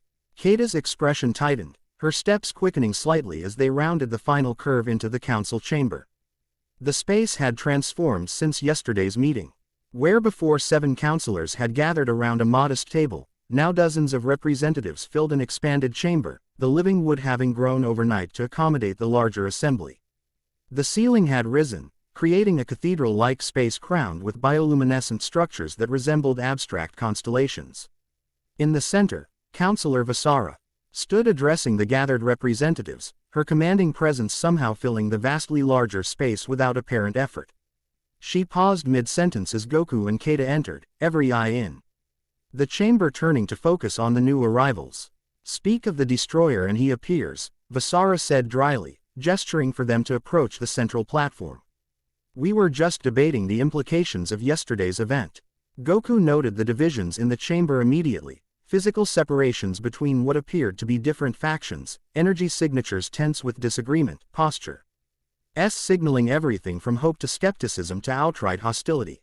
"Not everyone is pleased with my awakening," he observed quietly to Keita as they navigated the crowded space. "Political realities," she murmured in response. "Some fear change even more than they fear the void." At the center platform, Vasara made perfunctory introductions, though Goku sensed she considered the formalities a waste of precious time. Names and titles washed over him in a blur of unfamiliar syllables and designations, though he noted with interest the diverse origins of the assembled representatives, descendants of species he had once known, evolved over centuries into new forms, alongside entirely alien beings from worlds he'd never encountered in his original time. Now that formalities are satisfied, Vasara concluded, returning attention to the matter at hand, we must address the immediate consequences of yesterday's dimensional sealing. "Scholar Keita, your analysis." Keita stepped forward, her scholarly demeanor overtaking her earlier conversational tone as she addressed the assembly. "Preliminary readings indicate a 17% increase in dimensional stability throughout the planetary system. The successful closure of a Class 3 breach appears to have strengthened surrounding reality fabric in an expanding radius of approximately 3 light minutes." Murmurs rippled through the assembly, predominantly positive, though Goku detected undercurrents of skepticism from several quarters. "And the energy signature?" prompted a tall, willowy being whose translucent skin aled complex circulatory pathways pulsing with luminescent fluid. "What of the beacon effect?" Keita's expression remained neutral, though Goku sensed her tension. There was indeed a detectable energy dispersion following the sealing event. Its range and signature are still being calculated, but preliminary estimates suggest it was visible across at least 3 adjacent dimensions. "Then we've revealed ourselves to both the Void Collective and the Divine Assembly," stated a reptilian counselor, scales shifting to a troubled amber hue. "We've traded momentary stability for long-term exposure. What would you have preferred?" "Counselor Zeth," Vasara countered sharply, "should we have allowed the breach to expand until it consumed the northern continent? Should we have evacuated another million citizens to increasingly overcrowded sanctuary worlds?" The reptilian counselor's scales darkened further. "I would have preferred a solution that didn't potentially attract every void entity and assembly enforcer within 50 parsecs." The debate escalated rapidly, voices rising as factions consolidated their positions. Through it all, Goku remained silent, observing the political dynamics with more attention than many might have expected from a warrior of his reputation. Though never politically inclined in his previous life, a millennium of subliminal absorption had granted him perspective on the importance of such interactions. Eventually, Vasara raised a hand, energy crackling visibly between her fingers, a subtle reminder of her descendants from Saiyan royalty. The chamber quieted immediately. "These deliberations, while necessary, are ultimately secondary to practical action," she stated firmly. "The fact remains that we have, for the first time in living memory, successfully sealed a major void breach. This represents a strategic advantage we cannot afford to waste through indecision." She turned to Goku, silver eyes challenging. "The question before us now is whether this advantage can be replicated and expanded. Was yesterday's success a momentary fluke, or the beginning of a sustainable defense?" All eyes turned to Goku, expectation hanging heavy in the air. He considered his response carefully, aware that these people needed both truth and hope, a difficult balance to strike. "What I did yesterday," he began, his voice carrying effortlessly despite its measured tone, "wasn't just about power. It was about understanding what the void actually is." He paused, gathering thoughts that seem to exist at the edges of comprehension. The entities we're fighting aren't simply destructive, they're inversions of creation itself. To counter them effectively requires more than just sealing breaches, it requires restoring pattern to chaos.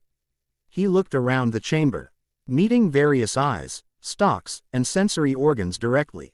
I believe what I did can be replicated and taught, at least partially. But first, I need to understand more about this world, this time. I need to know what happened during my absence, not just to satisfy curiosity, but because that knowledge is essential to fully awakening my potential. A moment of silence followed his words. Then, surprisingly, laughter erupted from one section of the assembly, a crystalline sound that somehow conveyed both genuine amusement and deep appreciation. The source was a being unlike any Goku had previously encountered. At first glance, she appeared humanoid, but closer inspection revealed her body was composed entirely of what resembled living crystal, transparent in some sections, opaque in others, with swirling patterns of stellar energy visible beneath the surface of her skin. Her features were striking, faceted planes instead of curved surfaces, yet arranged in a configura that registered as hauntingly beautiful by nearly any species standards. Wonderfully direct, the crystalline being said, her voice resonating with harmonics that suggested each word existed simultaneously at multiple frequencies. No political maneuvering, no hidden agenda. How refreshing after centuries of careful diplomatic obfuscation. She rose from her position among the Ives and approached the central platform, her movement creating subtle musical tones as her crystalline body interacted with the atmosphere around her. Unlike the fluid grace of most beings, she moved with precise, geometric transitions. Each position is perfect and defined as a facet of a jewel. I am Lyra, she introduced herself, inclining her head in a gesture that sent prismatic reflections dancing across the chamber walls. Observer of the stellar consciousness, keeper of the memory spheres. Her faceted eyes, multifaceted like an insect's but gleaming with inner light, focused intently on Goku. And I believe I can provide exactly what you seek, Saiyan God. Vasara's expression tightened almost imperceptibly. Observer Lyra's assistance wasn't requested in this matter. Yet it is precisely what is needed. Lyra countered, her melodic voice maintaining its pleasant resonance despite the obvious tension. Unless the council would prefer to provide incomplete and politically sanitized historical accounts to the being whose power represents our only viable defense against extinction. The direct challenge hung in the air, crystalline clarity against political expediency. After a moment, Vasara inclined her head in reluctant acknowledgement. The Memory Keeper's resources are indeed comprehensive, she conceded. Though I would remind the assembly that Observer Lyra resents an independent faction with its own objectives. Objectivity being chief among them, Lyra responded with a musical laugh. She turned to Goku, faceted eyes capturing and refracting light in hypnotic patterns. The memory spheres contain unaltered recordings of critical events throughout recent cosmic history, including the aftermath of your sealing and Earth's final days. If understanding is what you seek, they are your most reliable source. Goku studied the crystalline being with fascination. Her energy signature was unlike anything he'd previously encountered, not ki in the conventional sense, but a different form of vitality altogether, as though she channeled the fundamental forces of stars themselves. I would be grateful for your assistance, he said simply. Lyra's fetu res rearranged in what appeared to be a smile, though the geometry of her face made human expressions approximate at best. Gratitude is an interesting concept for beings composed of ordinary matter, she observed. A chemical reaction triggering emotional response. I find it endlessly fascinating. Before Goku could respond to this curious statement, a thunderous impact shook the entire chamber, sending several representatives staggering. The living wood of the walls pulsed with alarmed bioluminescence, patterns shifting from calm blues to urgent reds and oranges. Perimeter breach, called. A voice from the entrance as a Saiyan warrior rushed in, the same messenger from the previous day, Goku noted. Multiple incursions detected across the southern hemisphere. Pattern suggests coordinate assault rather than random degradation. The chamber erupted into controlled chaos, representatives shouting questions and demands while Vasara and other key counselors accessed communication panels that materialized from the living walls. 17 simultaneous breach points, Vasara announced, her voice cutting through the commotion. Class 2 and 3, with energy signatures matching Yest. Erday's entities but at significantly higher concentration. Her silver eyes found Goku. It appears the Void Collective has decided to test your capabilities more thoroughly, Ancestor. Goku nodded, understanding immediately. They're adapting, learning from yesterday's encounter. The collective always adapts, Lyra confirmed, her crystalline form pulsing with increased intensity. It's their primary evolutionary advantage, the ability to reconfigure in response to new variables. She turned to face Goku directly. Which means your success yesterday has categorized you as a primary threat requiring immediate neutralization. Another impact rattled the chamber, this one close enough to send dust sifting down from the upper reaches of the living ceiling. The world tree itself seemed to shudder with pain or alarm, its bioluminescent patterns accelerating to stroboscopic frequencies. Defense squadrons are engaging at all breach points, reported a communications officer, her fingers dancing across a holographic interface. Dimensional anchors at 70% capacity and falling. Estimated containment failure in 23 minutes. Vasara's expression hardened into the battle-ready mask of a warrior leader. Evacuate non-essential personnel to the shelter levels. All available combat units to their designated positions. She fixed Goku with an intense stare. This is no isolated incursion, Ancestor. This is a full-scale assault designed to overwhelm our defenses while specifically targeting you. Goku absorbed this assessment calmly, feeling an odd sense of familiarity despite the alien circumstances. Throughout his life, he had often been the focal point of powerful enemies' attention, a reality that continued even after a millennium of absence. I'll need to address multiple breach points, he said, already calculating possibilities with newfound strategic awareness. Can your defense forces hold containment temporarily while I move between locations? Temporarily is the operative word.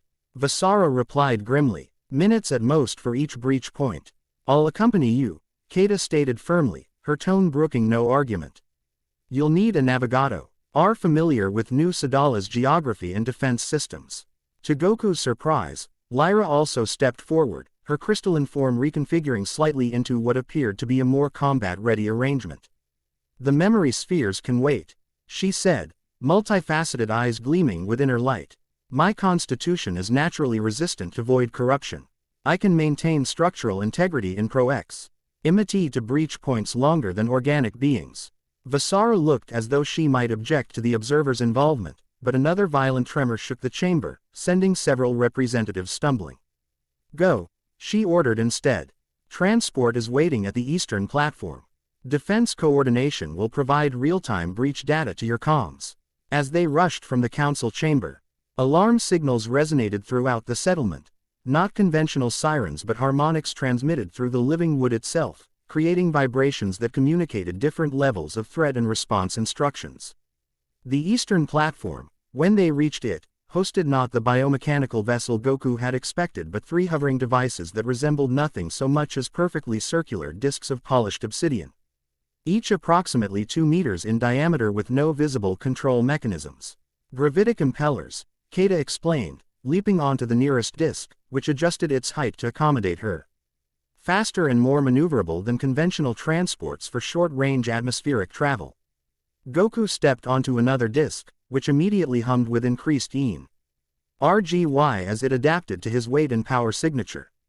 The surface beneath his feet felt not quite solid, more like extremely dense liquid suspended in perfect equilibrium.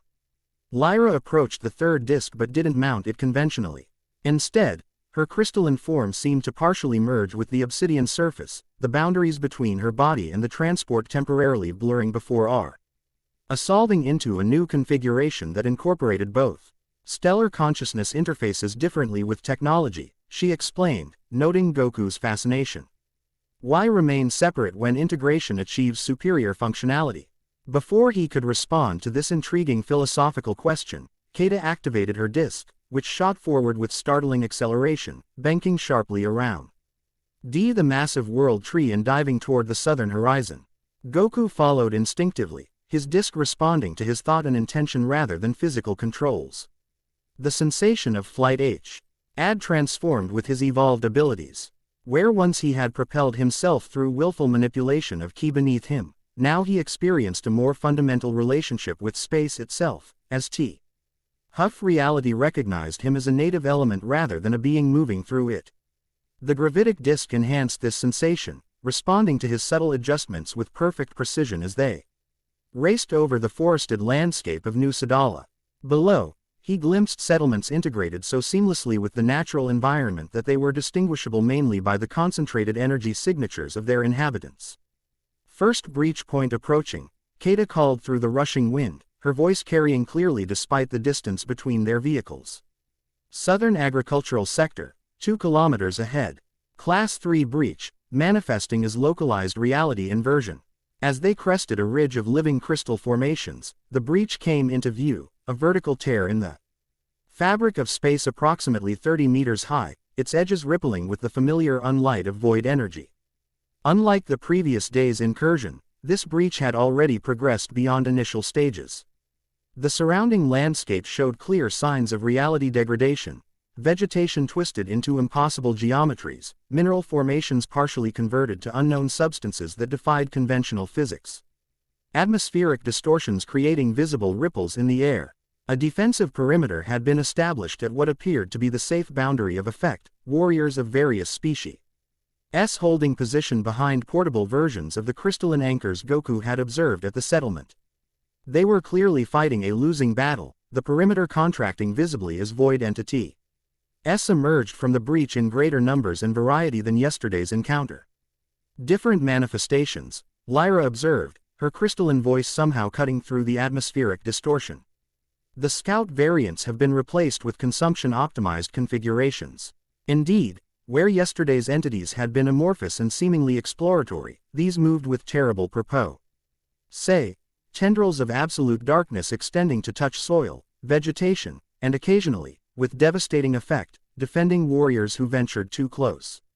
Whatever they touched began to unravel at a fundamental level, matter and energy alike dissolving into the same unlight that constituted the void itself.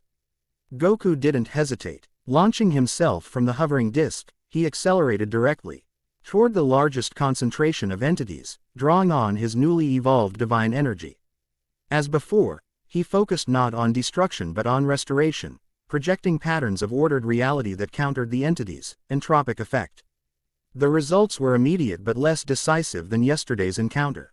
The void entities recoiled from his approach but quickly adapted, reconfiguring their structure to minimize contact with his stabilizing energy. Several smaller entities actually merged into larger, more complex configurations that demonstrated disturbing signs of tactical coordination. They're learning, Goku called to his companions as they joined the engagement. Developing counters to specific energy frequencies. Kata landed gracefully beside a group of beleaguered defenders, her dual staffs extending as she moved to reinforce their position. Focus on the breach itself, she advised. The entities are secondary to the source. Lyra's approach was unlike either of her companions. Her crystalline form began to emit radiation across multiple spectrums simultaneously, creating interference patterns that seemed to temporarily disrupt the void entity's ability to maintain coherent form.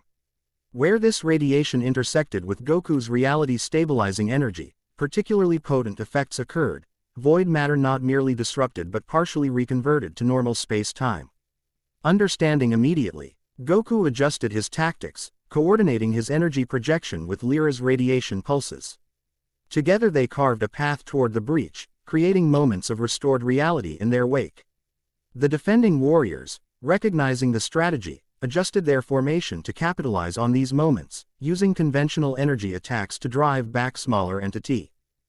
While the primary team focused on the breach itself. As Goku neared the tear in reality, he experienced the same fundamental wrongness as before, the sensation of existence itself being negated, pattern unraveling into primordial chaos. But with his second encounter came deeper understanding. The void wasn't simply nothingness, it was reality with its underlying constants inverted, a mirror universe where entropy reigned unchallenged. The breach operates on harmonic principles, Lyra called, her crystalline form now pulsing with intense radiation that made her appear more energy than matter. Identify the fundamental frequency and counterface. Goku nodded, extending his senses beyond conventional perception to identify the vibrational pattern of the tear itself. Unlike physical objects with discrete boundaries, Dimensional breaches existed as probability fields, areas where the mathematical certainty of normal space-time weakened enough for alternate configurations to manifest. Drawing on instinctive understanding that seemed to rise from his millennium of divine evolution, Goku began to manipulate his energy not as force but as information, a counter-pattern that reinforced the natural laws of this dimension while canceling the inverted constants of the void. The breach responded, its edges fluctuating wildly as competing realities contested for dominance. Void entities near the tear began to exhibit signs of distress, their amorphous forms destabilizing as the pathway to their native dimension threatened to close. "It's working," Kata shouted from the defensive perimeter, where she coordinated the warriors' efforts to contain the remaining entities. "The breach is contracting." But success brought immediate escalation. From within the fluctuating tear, a new presence emerged, larger and more defined than the scout entities, its form suggesting deliberate organization rather than chaotic potential. Where the smaller entities resembled amorphous darkness, his being manifested as geometric precision rendered in negative space, a crystalline structure composed of absence rather than substance. Overseer variant, Lyra identified, her harmonics shifting to alarm frequencies. Collective coordinator deploying countermeasures. The overseer entity pulsed once, and the nature of the battle transformed instantly. The smaller entities ceased individual AC tions and began moving in perfect synchronization, forming complex three-dimensional patterns that amplified the breach's resonance rather than simply exploiting it. Goku felt his counter-harmonics faltering against this new, organized opposition. Where before he had contested against random chaos, now he faced calculated opposition, an intelligence that recognized his methods and developed specific counters. They're stabilizing the breach from their side, he realized aloud, using their combined resonance to reinforce the inverted constants. Lyra moved closer, her crystalline structure No.W vibrating at frequencies that created visible distortions in the surrounding atmosphere. Conventional approach insufficient, she stated with mathematical precision. Recommend harmonic fusion. Before Goku could question her meaning, Lyra's form began to reconfigure dramatically. Her crystalline body separated into component geometries that orbited one another in complex patterns, creating a three-dimensional lattice of living crystal and stellar energy. Enter the lattice, she instructed, her voice now emanating from multiple points simultaneously. Allow integration of energy signature. S for amplification and precise frequency modulation. Though the concept might once have seemed alien to him, Goku understood immediately with his evolved perception. Moving into the center of Lyra's orbiting crystalline components, he allowed his divine energy to interact with her stellar consciousness, not merging completely but establishing resonance points where they're fundamentally different. Energy types could synchronize and amplify each other. The sensation defied conventional description, like simultaneously existing in multiple states, perceiving reality through compound awareness that transcended individual limitation. Through Lyra's faceted consciousness, Goku experienced dimensions of the conflict invisible to normal perception, including the mathematical substrates that deafen the boundaries between normal space and void intrusion. Together, they began generating counter-harmonics of unprecedented complexity, not simply opposing the void's resonance but introducing new variables that the overseer entity couldn't immediately categorize and counter. Their combined effort created expanding waves of stabilized reality that approached the breach from multiple angles simultaneously, reinforcing normal space-time through complementary methods. The overseer entity responded with escalating countermeasures, drawing more smaller entities into its synchronized pattern and intensifying the dimensional distortions surrounding the breach. The contest of wills manifested visibly as conflicting energy patterns, darkness against light, chaos against order, entropy against creation, meeting at the boundary between dimensions. From the defensive perimeter, Kata coordinated supporting fire from the warriors, their diverse energy attacks carefully timed to disrupt the void entity's synchronization at critical moments. Though conventional attacks couldn't damage the creatures directly, skillfully applied interference patterns could temporarily disrupt their geometric formations. The battle reached critical intensity as the overseer entity committed its full resources to maintaining the breach. The surrounding landscape shuddered under the strain of conflicting realities, matter itself becoming unstable at the molecular level as fundamental constants fluctuated within the contested zone. Goku felt the limitations of his newly awakened power, vast potential still partially constrained by incomplete mastery. Though the divine energy flowing through him seemed boundless in theory, his ability to direct it with precision was still developing, requiring concentration that taxed even his extraordinary focus. Through their temporary connection, Lyra sensed his struggle. Her crystalline consciousness adjusted, creating supporting structures within their shared energy field that compensated for his limitations with mathematical precision. Channel through the lattice, her fragmented voice guided. Allow systematic distribution rather than concentrated projection. Following her guidance, Goku stopped trying to direct his divine energy as a focused force and instead allowed it to flow through the crystalline matrix Lyra had created around them. The Fa court was transformative, his raw power refined through her perfect geometric precision, creating harmonics of such complex beauty that they seemed to remind reality itself of its proper configuration. He overseer entity's coordinated pattern faltered against this new approach, its mathematical counters suddenly insufficient against equations it couldn't fully comprehend. The smaller entities began to lose synchronization, their careful formations dissolving into confused individual movements. Seizing the advantage, Goku and Lyra pushed forward in perfect coordination, their combined consciousness directing precisely calibrated waves of reality reinforcing energy directly at the breach's central resonance point. The tear began to contract rapidly, its edges knitting together as normal space reasserted its dominance. The overseer entity made one final, desperate attempt to maintain the incursion, abandoning its coordinating function to throw its entire being into widening the closing breach.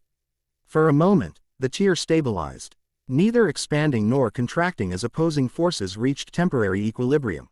In that critical moment, Kata's voice cut through the dimensional distortion. Now, Goku. Full restoration pulse. Quote, drawing on reserves he hadn't fully tapped before, Goku channeled a massive surge of divine energy through Lyra's crystalline matrix. The power flowed not as destructive force but creative potential, energy that reminded the contested space of its true nature, its proper constants, its rightful place in the ordered universe. The pulse struck the overseer entity directly, and for a brief moment, something extraordinary happened. Instead of simply being repelled, the entity partially reverted, its inverted structure temporarily reflecting its original nature before corruption. In that fleeting instant, Goku perceived its true form, a being not unlike Lyra herself, a crystalline consciousness twisted inside out when its home dimension fell to the void. Then the moment passed. The breach collapsed with a thunderclap that sent shockwaves across the landscape, the overseer and remaining smaller entities drawn back into their native dimension as the pathway between worlds sealed completely. The crystalline matrix surrounding Goku disassembled, components flowing back together as Lyra reintegrated her fragmented form. She stabilized in her humanoid configuration. Though her surface now pulsed with new patterns of stellar energy, the temporary resonance with Goku's divine power having left its mark. Fascinating, she said, her harmonics conveying genuine wonder. Your energy contains creation algorithms beyond conventional divine mathematics. The theoretical implications are extensive. Goku barely heard her, his attention captured by the revelation glimpsed in the overseer's momentary reversion. They weren't always void, he said quietly. They were something else before being corrupted. Kata approached, her expression grave despite their victory. A theory some scholars have proposed but never confirmed until now. She studied him with new intensity. Your perception extends beyond conventional boundaries, even for divine entities. Before they could discuss further implications, a communication signal pulsed from Kata's wrist device. 6 remaining breach points active, she reported after consulting the holographic display. Defense forces holding temporarily but reporting similar overseer entities emerging at each location. Lyra's crystalline features reconfigured into a concerned expression. Coordinated response across multiple breach points suggests centralized intelligence rather than independent adaptations. The collective is specifically targeting this region with unprecedented focus. Because of me, Goku concluded. Understanding immediately. My awakening and yesterday's successful breach sealing have identified New Sadala as a priority target. We need to move quickly, Kata urged, ALR. Edie heading back toward their waiting transport discs. The defense forces can't hold against overseer-class entities for long. As they launched toward the next breach point, Goku noted with concern. And that the harmonic stabilization he'd established wasn't expanding outward as it had after yesterday's single breach sealing. Instead, reality seemed to remain in a precarious equilibrium, the multiple simultaneous incursions preventing complete restoration of dimensional stability. The pattern repeated at the second breach point. The same coordinated void entities, the same overseer emergence, the same escalating countermeasures. Though Goku and Lyra replicated their successful harmonic fusion, the effort required substantially more energy than the first encounter, leaving both temporarily depleted after sealing the breach. Energy expenditure curves suggest unsustainability across 6 additional points, Lyra observed, her crystalline form dulled slightly from exertion. Efficiency deck, raising approximately 23% per engagement. Kata studied the tactical display projected from her wrist device, expression tightening. The remaining breaches are expanding faster than we can address them sequentially. Even with maximum speed between points, we'll lose containment at the final locations before we can arrive. Goku considered their options, drawing on both tactica, awareness and intuitive understanding of energy dynamics. The Void's strategy was clear: divide their response, deplete their resources, and overwhelm their capacity to maintain dimensional integrity across multiple points simultaneously. We need to change approach, he decided. Instead of addressing each breach individually, we need to establish a harmonic reinforcement field across the entire affected region. Theoretically sound but practically impossible with available energy reserves, Lyra countered. Even your divine potential has observable limits in current manifestation state. Not alone, Goku agreed. But what if we incorporated the World Tree Network? You said they share a distributed consciousness that already works to stabilize dimensional boundaries. Kata's eyes widened as she grasped the implication. Use the living architecture itself as an amplification system. She accessed her communication device immediately. I need to contact Visara. This would require Council authorization and complete reconfiguration of the planetary defense grid. As she established communication with the Council, Goku and Lyra moved toward the third breach point, already visible on the horizon as a towering column of anti-light reaching from ground to sky. The defending warriors here were clearly struggling against overwhelming force, their perimeter contracted to minimum sustainable distance. We'll secure this point conventionally while Kata arranges the network reconfiguration, Goku determined. Are you able to establish harmonic fusion again? Lyra's crystal line surface rippled with energy assessment. Operating at 72% optimal capacity. Sufficient for standard breach sealing but with reduced efficiency. It will have to be enough, Goku replied as they descended toward the embattled defensive line. This breach had progressed further than the previous two, reality degradation extending in a visible radius that had already consumed several hectares of forest. Where verdant landscape had existed hours before, now stretched a zone of impossible geometry, vegetation and terrain alike twisted into configurations that violated physical laws. Matter itself partially converted to states that existed between conventional reality and void space. The defenders greeted their arrival with visible relief, though Goku noted with concern at their numbers had been significantly reduced since the perimeter was established. Several warriors bore the distinctive marks of void contact, patches of transparency where flesh had been partially converted to non-existence. Limbs that faded in and out of dimensional alignment, eyes that reflected emptiness rather than light. Overseer emerged 7 minutes ago, reported the squadron leader. A female Saiyan hybrid whose battle armor incorporated living components similar to the World Tree's structure. We've lost 3 defensive lines since then. Anchors at critical depletion. Goku assessed the situation rapidly. Unlike previous breach points, this overseer had already established complete control, its geometric form hovering at the center of a complex synchronization pattern that incorporated dozens of smaller entities. The breach itself had stabilized in full open configuration, creating a permanent pathway between dimensions that would be significantly harder to seal. Standard approach insufficient, Lyra concluded, her assessment matching his own. Recommend priority adjustment to containment rather than sealing intel network reconfiguration available. Nodding agreement, Goku addressed the defenders. Pull back to minimum safe distance and establish a circular perimeter. Focus on containing entity expansion rather than direct confrontation. As the warriors repositioned according to his instructions, Goku and Lyra moved to optimal harmonic projection points around the breach, not directly opposing it as before but establishing stabilization nodes at key mathematical coordinates surrounding the affected area. Ready for harmonic fusion, Lyra announced, her crystalline form already beginning to separate into the geometric lattice configuration. Before Goku could respond, a massive surge of void energy erupted from the breach, not the gradual expansion they had witnessed previously but a directed attack specifically targeting their position. The Overseer had anticipated their strategy and preemptively countered, demonstrating an alarming level of tactical intelligence. Goku reacted with instantaneous precision, projecting a reality-stabilizing Phi-LD that intercepted the void surge midway between breach and defenders. The energies collided with catastrophic force, creating a shockwave of partially annihilated space-time that rippled outward in all directions.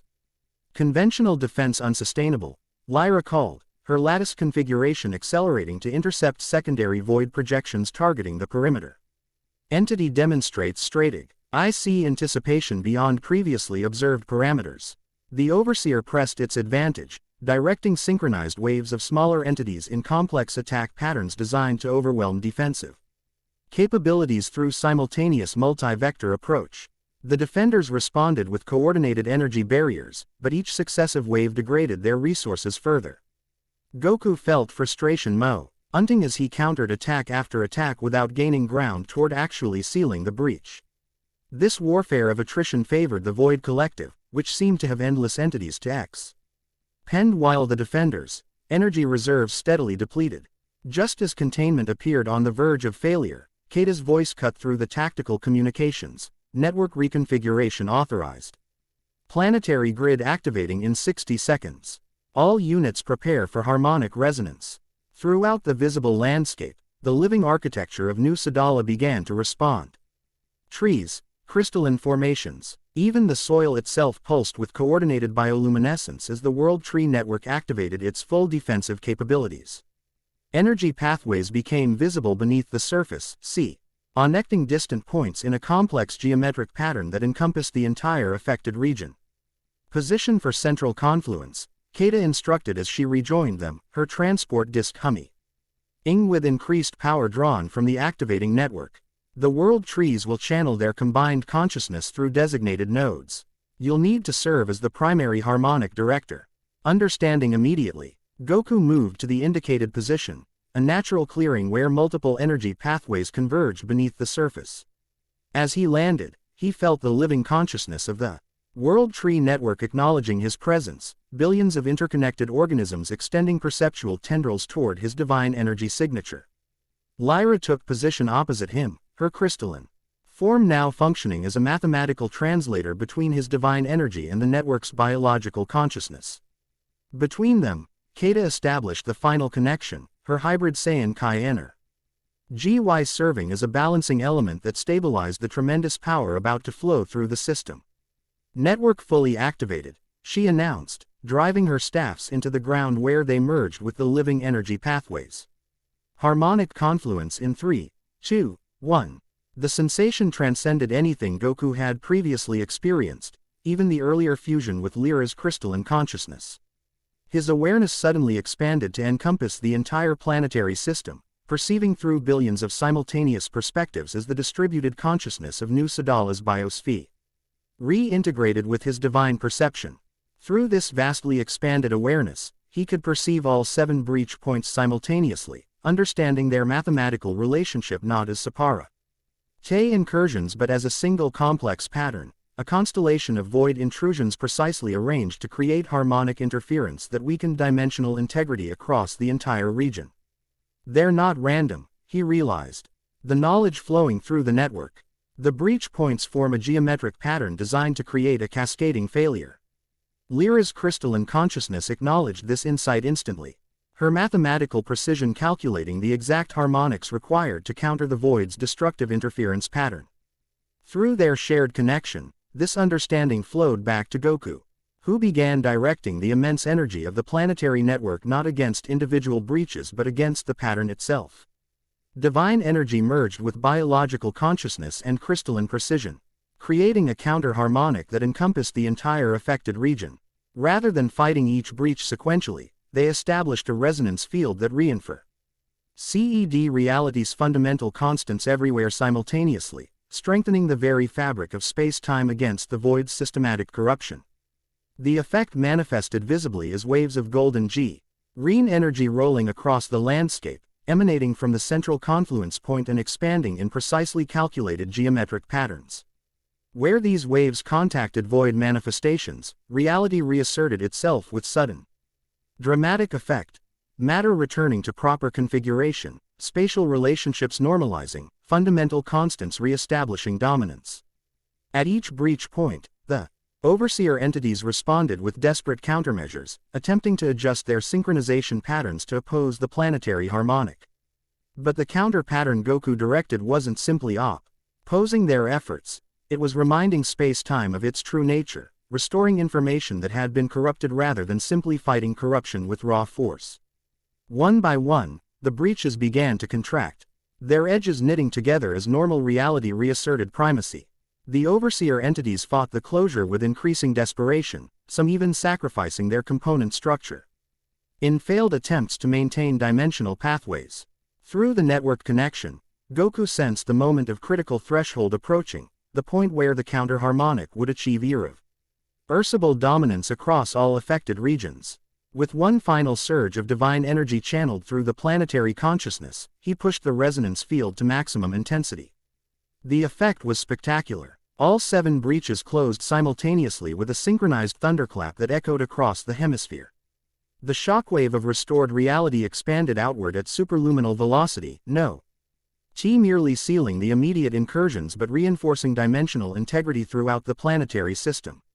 As the harmonic confluence gradually dissipated, Goku's consciousness returned to conventional parameters. Though forever changed by the experience of temporarily sharing awareness with an entire living world, he found himself kneeling on the ground, physical body trembling from the immense energy channeled through it, yet filled with a profound sense of connection that transcended ordinary perception. Nearby, Lyra was gradually reintegrating her component structures, her crystal in form pulsing with complex patterns that reflected both exertion and exhilaration. Kata remained in her channeling stance, staffs still merged with the ground, her expression suggesting deep communion with the world tree consciousness. Dimensional integrity restored across 97% of planetary surface, Lyra announced as her form completed reintegration. Remaining instabilities, contained to unpopulated regions and diminishing at predicted intervals. Analysis indicates significantly higher restoration factor than previous sealing events. Kata withdrew her staffs from the ground, the living matter releasing them reluctantly as the connection diminished. The World Tree Network has established a harmonic template based on your counter pattern, she explained to Goku. Chi will continue reinforcing dimensional boundaries autonomously, though not with the same effectiveness as direct divine intervention. Goku nodded, still processing the lingering effects of planetary communion. The trees remember, he said simply. They've learned the pattern of proper reality. As they recovered from the immense effort, communication signals began flowing through Kata's device, status reports, casualty assessments. And finally, a direct transmission from Counselor Visara. Ancestor, she addressed Goku, her holographic image flickering with residual energy distortion. He Council requests your immediate return. What you've accomplished exceeds all theoretical projections. But there are complications. Complications? Kata questioned, her tone sharpening. Vesa. Ra's expression remained carefully neutral, though Goku detected underlying tension. The planetary harmonization has attracted attention beyond the Void Collective. We have detected a dimensional NSIT signature approaching New Sadala, origin unknown but energy profile suggesting significant power classification. The Divine Assembly, Kata concluded grimly. They've finally taken direct notice. Perhaps, Visara acknowledged, though the signature doesn't match known assembly enforcement vessels. Approach vector and dimensional resonance suggest alternative origin. Her silver eyes fix on Goku through the holographic projection. Whatever it is, its arrival correlates precisely with the planetary harmonization event. It's coming specifically in response to what you've done. As their transport discs carried them back toward the central settlement, Goku observed the landscape with new perspective. Having shared consciousness with the planetary network, he now perceived Nu saw Dala not simply as environment but as a single vast organism with trillions of component parts working in complex harmony. The world trees served as neural clusters in this planetary consciousness, processing and distributing information across biological, energy, and dimensional substrates simultaneously. You've changed them, Lyra observed, her crystalline senses clearly detecting the same transformation he perceived. The harmonic confluence transferred aspects of divine pattern recognition to the biological network. The trees now perceive dimensional mathematics they previously couldn't comprehend. Is that dangerous? Goku asked, concerned about unintended consequences of his intervention. Not dangerous, Lyra clarified, her harmonics suggesting contemplative assessment rather than alarm. Evolutionary. You've accelerated their natural development by approximately 7,000 years, allowing perception of reality layers previously invisible to biological consciousness. The balance of power on New Sadala just shifted dramatically, Kata added, her tone suggesting complex political implications. The World Tree Network now possesses capabilities previously exclusive to technological systems controlled by specific factions. Some council members will see this as threatening established hierarchies. Goku frowned, uncomfortable with political complications yet understanding their importance in this new reality. I only meant to stop the void incursion. Intent and effect often diverge when divine energy interfaces with complex systems, Lyra stated with mathematical precision. One cannot alter fundamental patterns without cascading consequences across multiple interaction layers. As they approached the central settlement, Goku noted significant changes in the world tree's appearance. The massive living structure now pulsed with new bioluminescent patterns, more complex and mathematically precise than before, suggesting enhanced awareness and information processing. Segments of the tree had reconfigured into crystalline organic hybrid structures that captured and refracted light in ways reminiscent of Lyra's own form.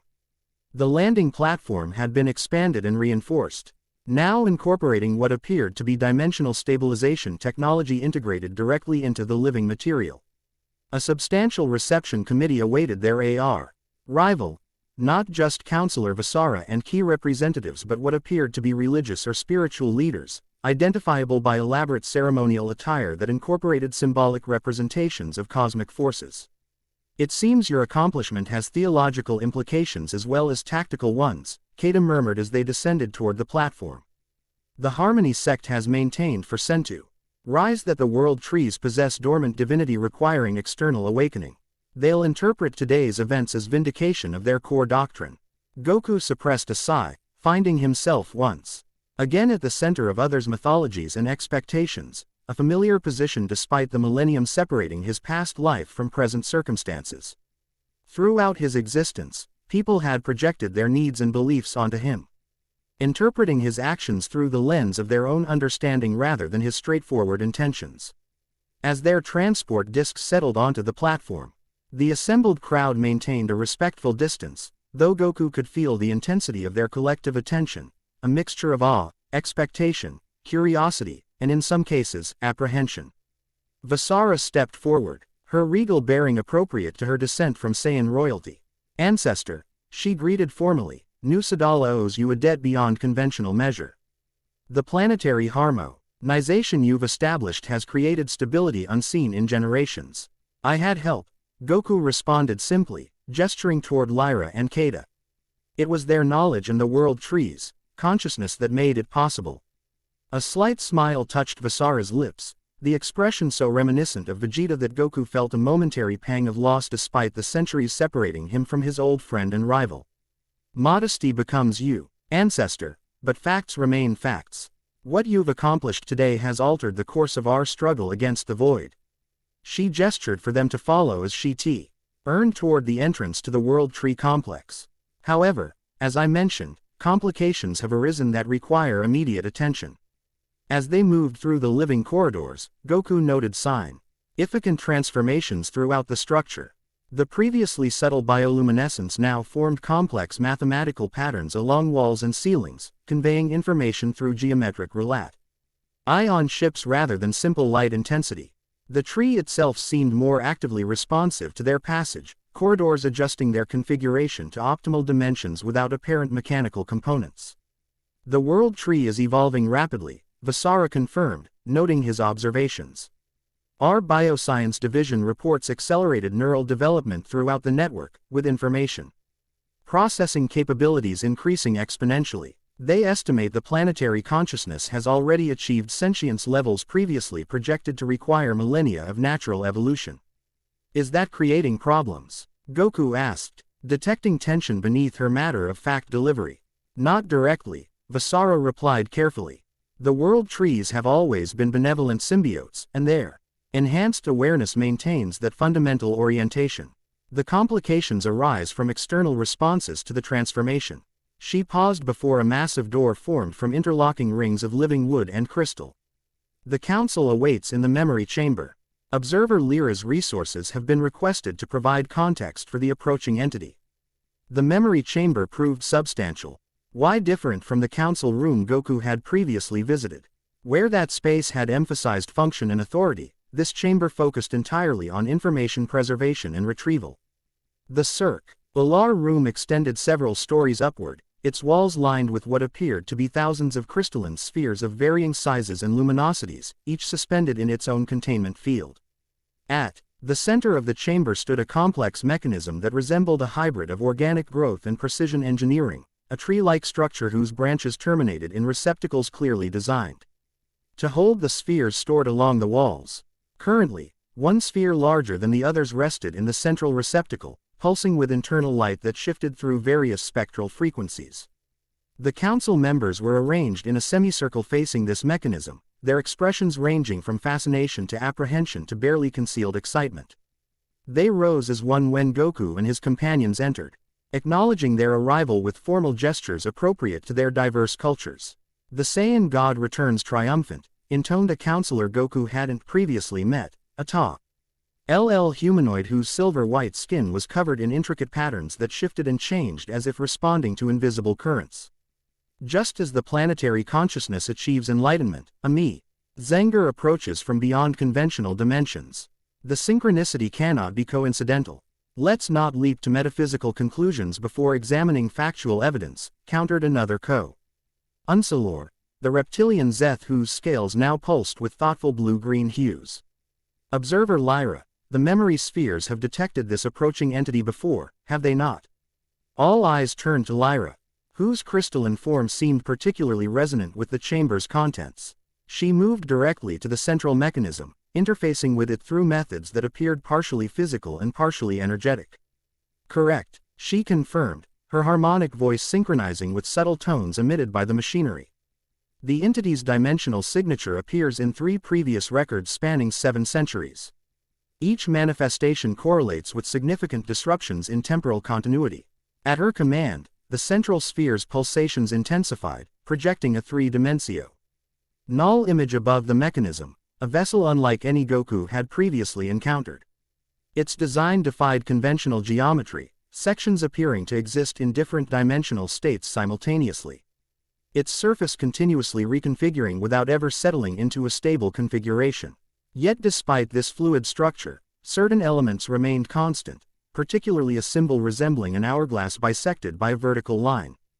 Displayed prominently on what might be considered the craft's forward section. Lord Kronos, Kata identified, her expression darkening. The Timebreaker. The name meant nothing to Goku.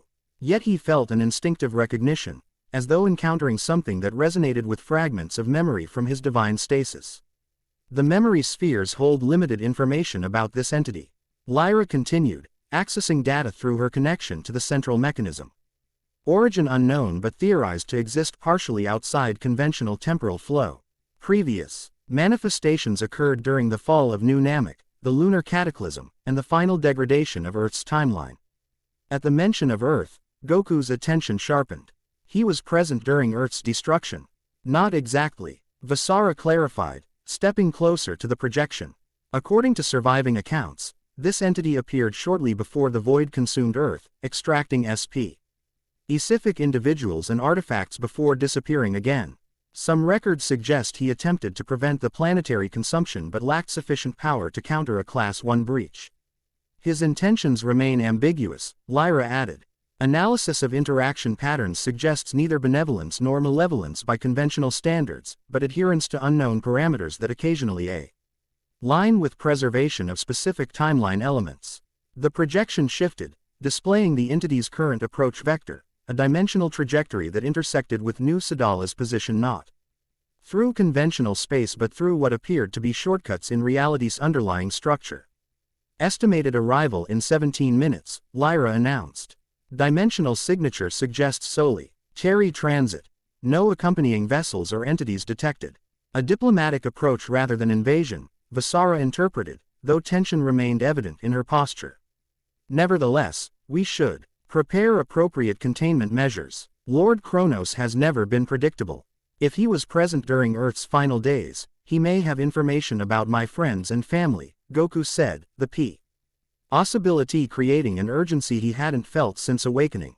I need to speak with him directly. Several counselors began to voice objections simultaneously, their concerns ranging from security protocols to political implications.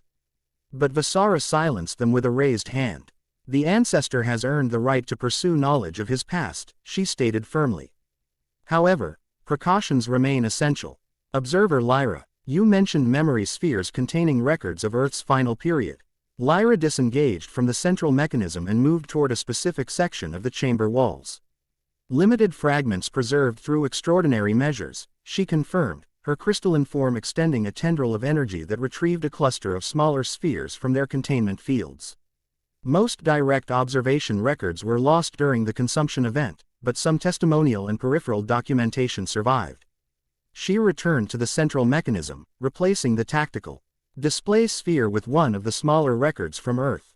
This sphere's illumination differed from the previous, warmer, somehow more personal, its light carrying emotional resonance alongside factual information.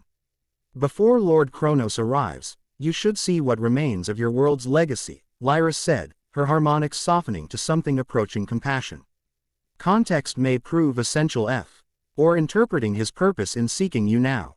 The sphere activated with a pulse of golden light, and the projection above transformed into images that struck Goku with physical force, familiar face. And places separated from him by a millennium yet instantly, painfully recognizable. The first sequence showed Gohan, older than Goku remembered, lines of maturity and responsibility etched into his features, yet unmistakably his son. He stood before what appeared to be a class of students, gesturing toward diagrams that combined scientific notation with key theory. His teaching style reflected both scholarly precision and warrior experience, engaging his students with the perfect balance of intellectual challenge and practical application. Gohan established the first integrated combat academy 50 years after your sealing. Keita narrated quietly. He unified conventional martial arts with scientific understanding of key manipulation, creating training methodologies that allowed non-Saiyan populations to achieve previously impossible power levels. His educational framework continues to form the foundation of our warrior training to this day. The projection shifted to show Goten and Trunks, now fully grown men leading what appeared to be an expedition through unfamiliar alien terrain. Despite the challenging environment, both maintained the good-humored camaraderie that had characterized their friendship since childhood, though tempered now with the confidence and capability of seasoned warriors. The Exploration Corps, Vasara explained with evident pride. When Earth received first warnings of dimensional instability, your son and mine led efforts to establish potential sanctuary worlds for human population. New Sadala might not exist without their foresight. After image flowed from the memory sphere, Chi-Chi tending a garden vastly expanded from the one Goku remembered, her hair now streaked with silver but her movements still containing the precise stray NGTH of the warrior she had always been beneath the homemaker exterior. Bulma surrounded by technology beyond anything from Goku's time, her genius apparently undimmed by advancing years, Piccolo meditating at a familiar waterfall. Those subtle changes in his appearance suggested significant power evolution during Goku's absence. Each glimpse into the lives his loved ones had continued without brought both comfort and pain. Joy at their evident accomplishments mixed with grief for all the moments he had missed, all the growth and change he hadn't witnessed firsthand. They lived well, Keita said gently. They never stopped hoping for your return, but they didn't merely wait. They built, created, protected, prepared. Everything you see around you exists in part because of their effort.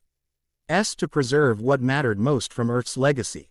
The final sequence showed an elderly Vegeta standing alone on a cliff overlooking the ocean, his once flame-like hair now white but his posture still unbendingly proud. As he gazed toward the horizon, his lips moved in what appeared to be private conversation, the sphere providing no audio yet somehow conveying the emotional weight of the moment. "Grandfather spent his final day at that spot," Vasara said quietly. "According to family history, he went there annually on the anniversary of your sealing. The tradition held that he was keeping you informed of the year's events, ensuring you wouldn't have too much to catch up on when you finally returned." A rare softness entered her voice. "The histories say his last words were a complaint that you were taking your time, as usual, and he expected you to be ready for a proper battle when you finally decided to wake up." Something tightened in Goku's chest, grief and gratitude intertwined, with the peculiar sense of recognition that only Vegeta had ever fully inspired. Even separated by death and centuries, his rival's final challenge reached him perfectly intact, carrying the essence truth of their relationship that transcended conventional friendship or competition.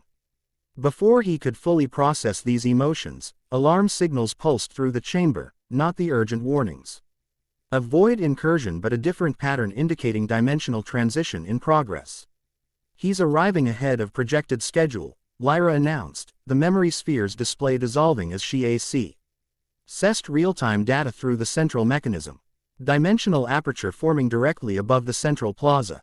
Vasara immediately activated communication channels, issuing rapid instructions to security forces while the council members moved with practiced efficiency toward observation positions. Kata and Lyra flanked Goku as they followed Vasara from the memory chamber toward the plaza level. Security personnel falling into formation around them as they moved through rapidly reconfiguring corridors. They emerged onto a massive circular plaza at the World Tree's uppermost level, open to the sky yet protected by what appeared to be energy fields that rippled with constant dimensional reinforcement. Below, Goku could see inhabitants of the settlement gathering at safe distance, the collective attention focused on the phenomenon manifesting directly above the plaza's center.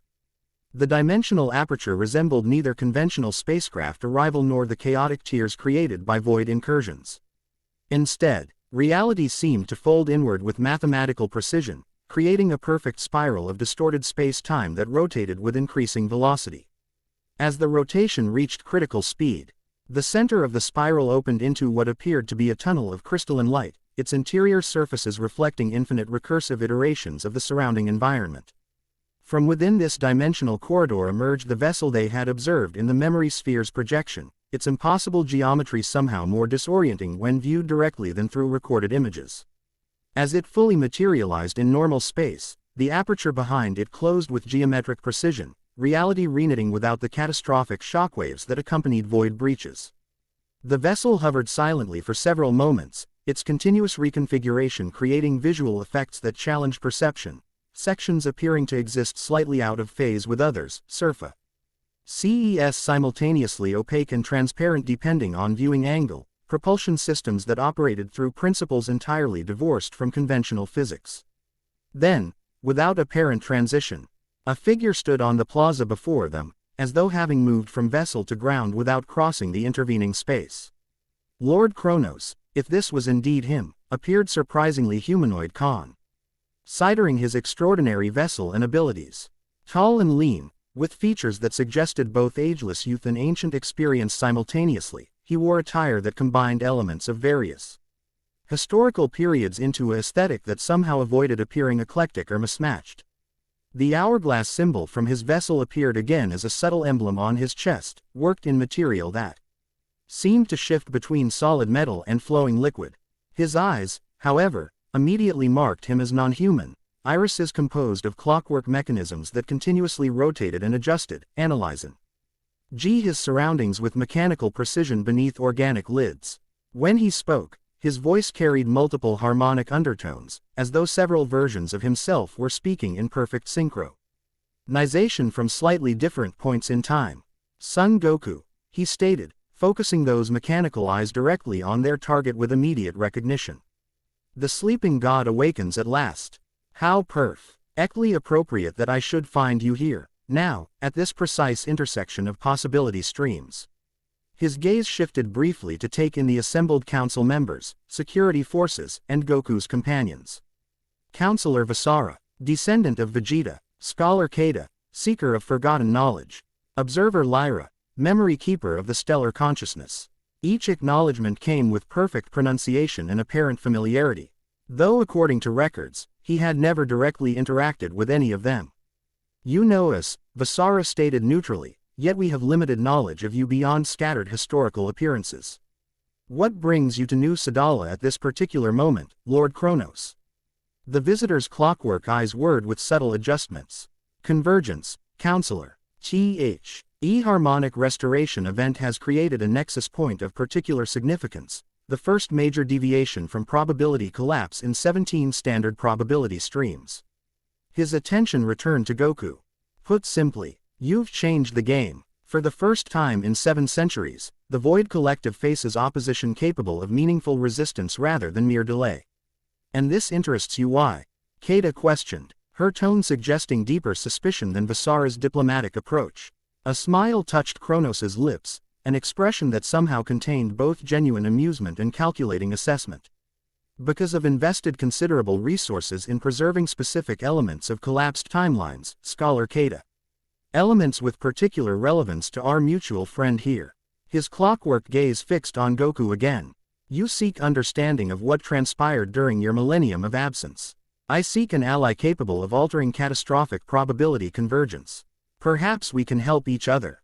You were present during Earth's final days, Goku said, stepping forward slightly. You know what happened to my home. I know considerably more than that, Kronos replied, his tone softening slightly. I was present not only for Earth's end but for many critical moments throughout the centuries of your absence. I've observed, recorded, and in certain carefully selected instances, preserved elements deemed essential for potential timeline reconstruction. His hand moved in a precise gesture, and a small object materialized in his palm, a crystal similar to but distinct from the memory spheres. Its internal illumination shifting with patterns that suggested temporal rather than merely informational content. This chronocrystal contains direct observational records of your friends and family throughout their lives after your sealing, he explained, holding it forward slightly. Not merely recordings but actual preserved time slices, moments extracted from the original timeline before consumption. Maintained in stasis within dimensional buffers. Goku stared at the crystal, understanding its extraordinary value and rarity. If Kronos spoke truly, this ECT contained not simulated reconstructions but actual preserved fragments of his loved ones' lives, moments rescued from time itself. And you offer this freely? Vasara questioned, skepticism evident in her tone. Kronos's mechanical eyes whirred again as they shifted to her. Nothing involving time is ever truly free, Counselor. There are always costs and consequences. His attention returned to Goku. However, I offer this specific crystal without direct condition as a demonstration of good faith. Consider it context necessary for understanding the larger proposal I've come to discuss.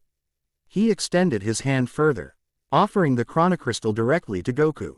Your friends deserve to be remembered accurately, not through the distorted lens of historical reconstruction or mythologizing. See them as they truly were during your absence. Goku hesitated only briefly before accepting the crystal. As his fingers closed around it, he felt an immediate resonance, not simply energy but actual temporal displacement. As though the object existed partially outside normal time flow. Within its crystalline structure, he could perceive what appeared to be suspended moments, frozen fragments of time preserved in perfect detail. How do I access it? He asked, turning the crystal carefully in his hands.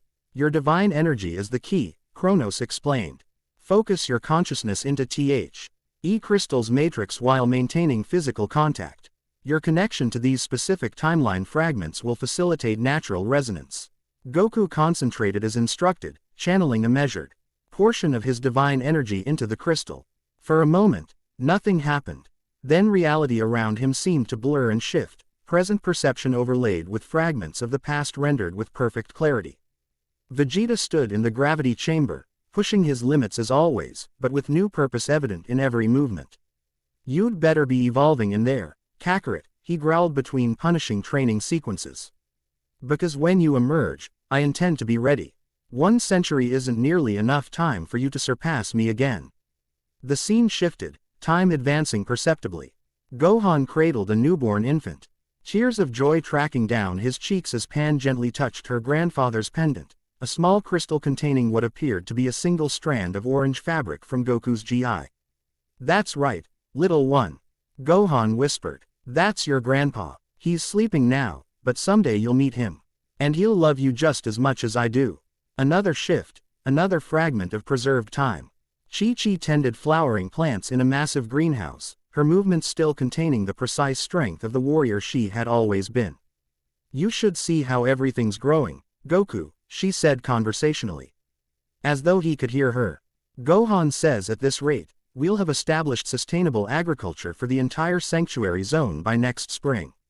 Everyone's working so hard. Her hands paused briefly. We're okay. We're all okay. Take the time you need and come back to us strong.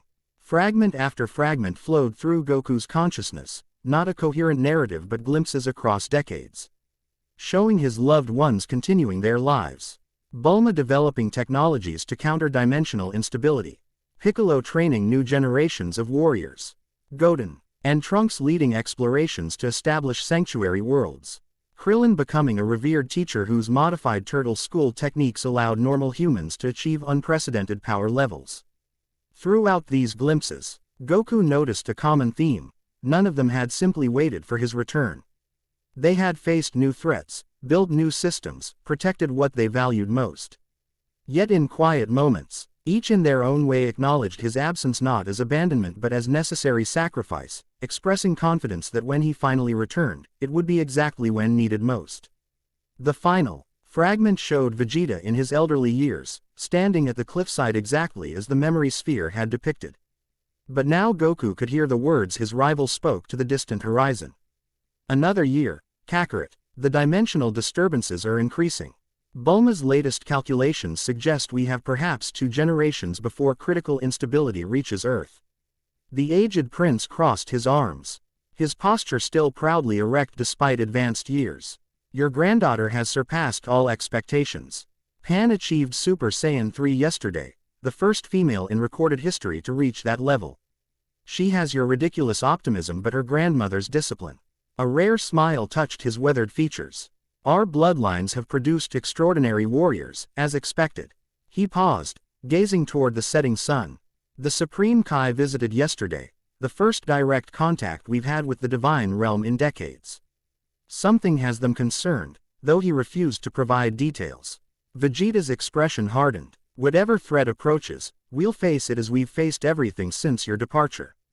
But, for just a moment, something vulnerable showed through his proud exterior. Your specific brand of impossible victory would be useful about now, old friend. The crystal's illumination faded gradually, returning Goku to full awareness of the present moment. He found his cheeks wet with tears he hadn't realized he was shedding, not simply grief for what was lost, but profound gratitude for the lives his loved ones had lived and the legacies they had created. When he raised his eyes to Kronos, he found the time traveler watching him with an expression that somehow combined clinical observation with genuine compassion. They never gave up, Goku said quietly. Not on their lives, not on the future. Not on me. Precisely, Kronos confirmed. Which brings us to why I'm here. His mechanical eyes shifted, taking in the assembled council members before returning to Goku. The Void Collective isn't a natural phenomenon, Saiyan God. Neither is the collapse of the divine hierarchy or the dimensional instabilities plaguing the multiverse. These are symptoms of deliberate action, an orchestrated breakdown of cosmic order serving specific objectives. His statement sent ripples of reaction through the assembled counselors, many exchanging alarmed glances or sub-vocalized communications. Even Visara's carefully maintained composure showed cracks as she processed the implication. You claim intelligent direction behind the void consumption? She questioned sharply. Based on what evidence? The end. I hope you enjoyed this episode. Remember to subscribe and like this video. See you in the next video.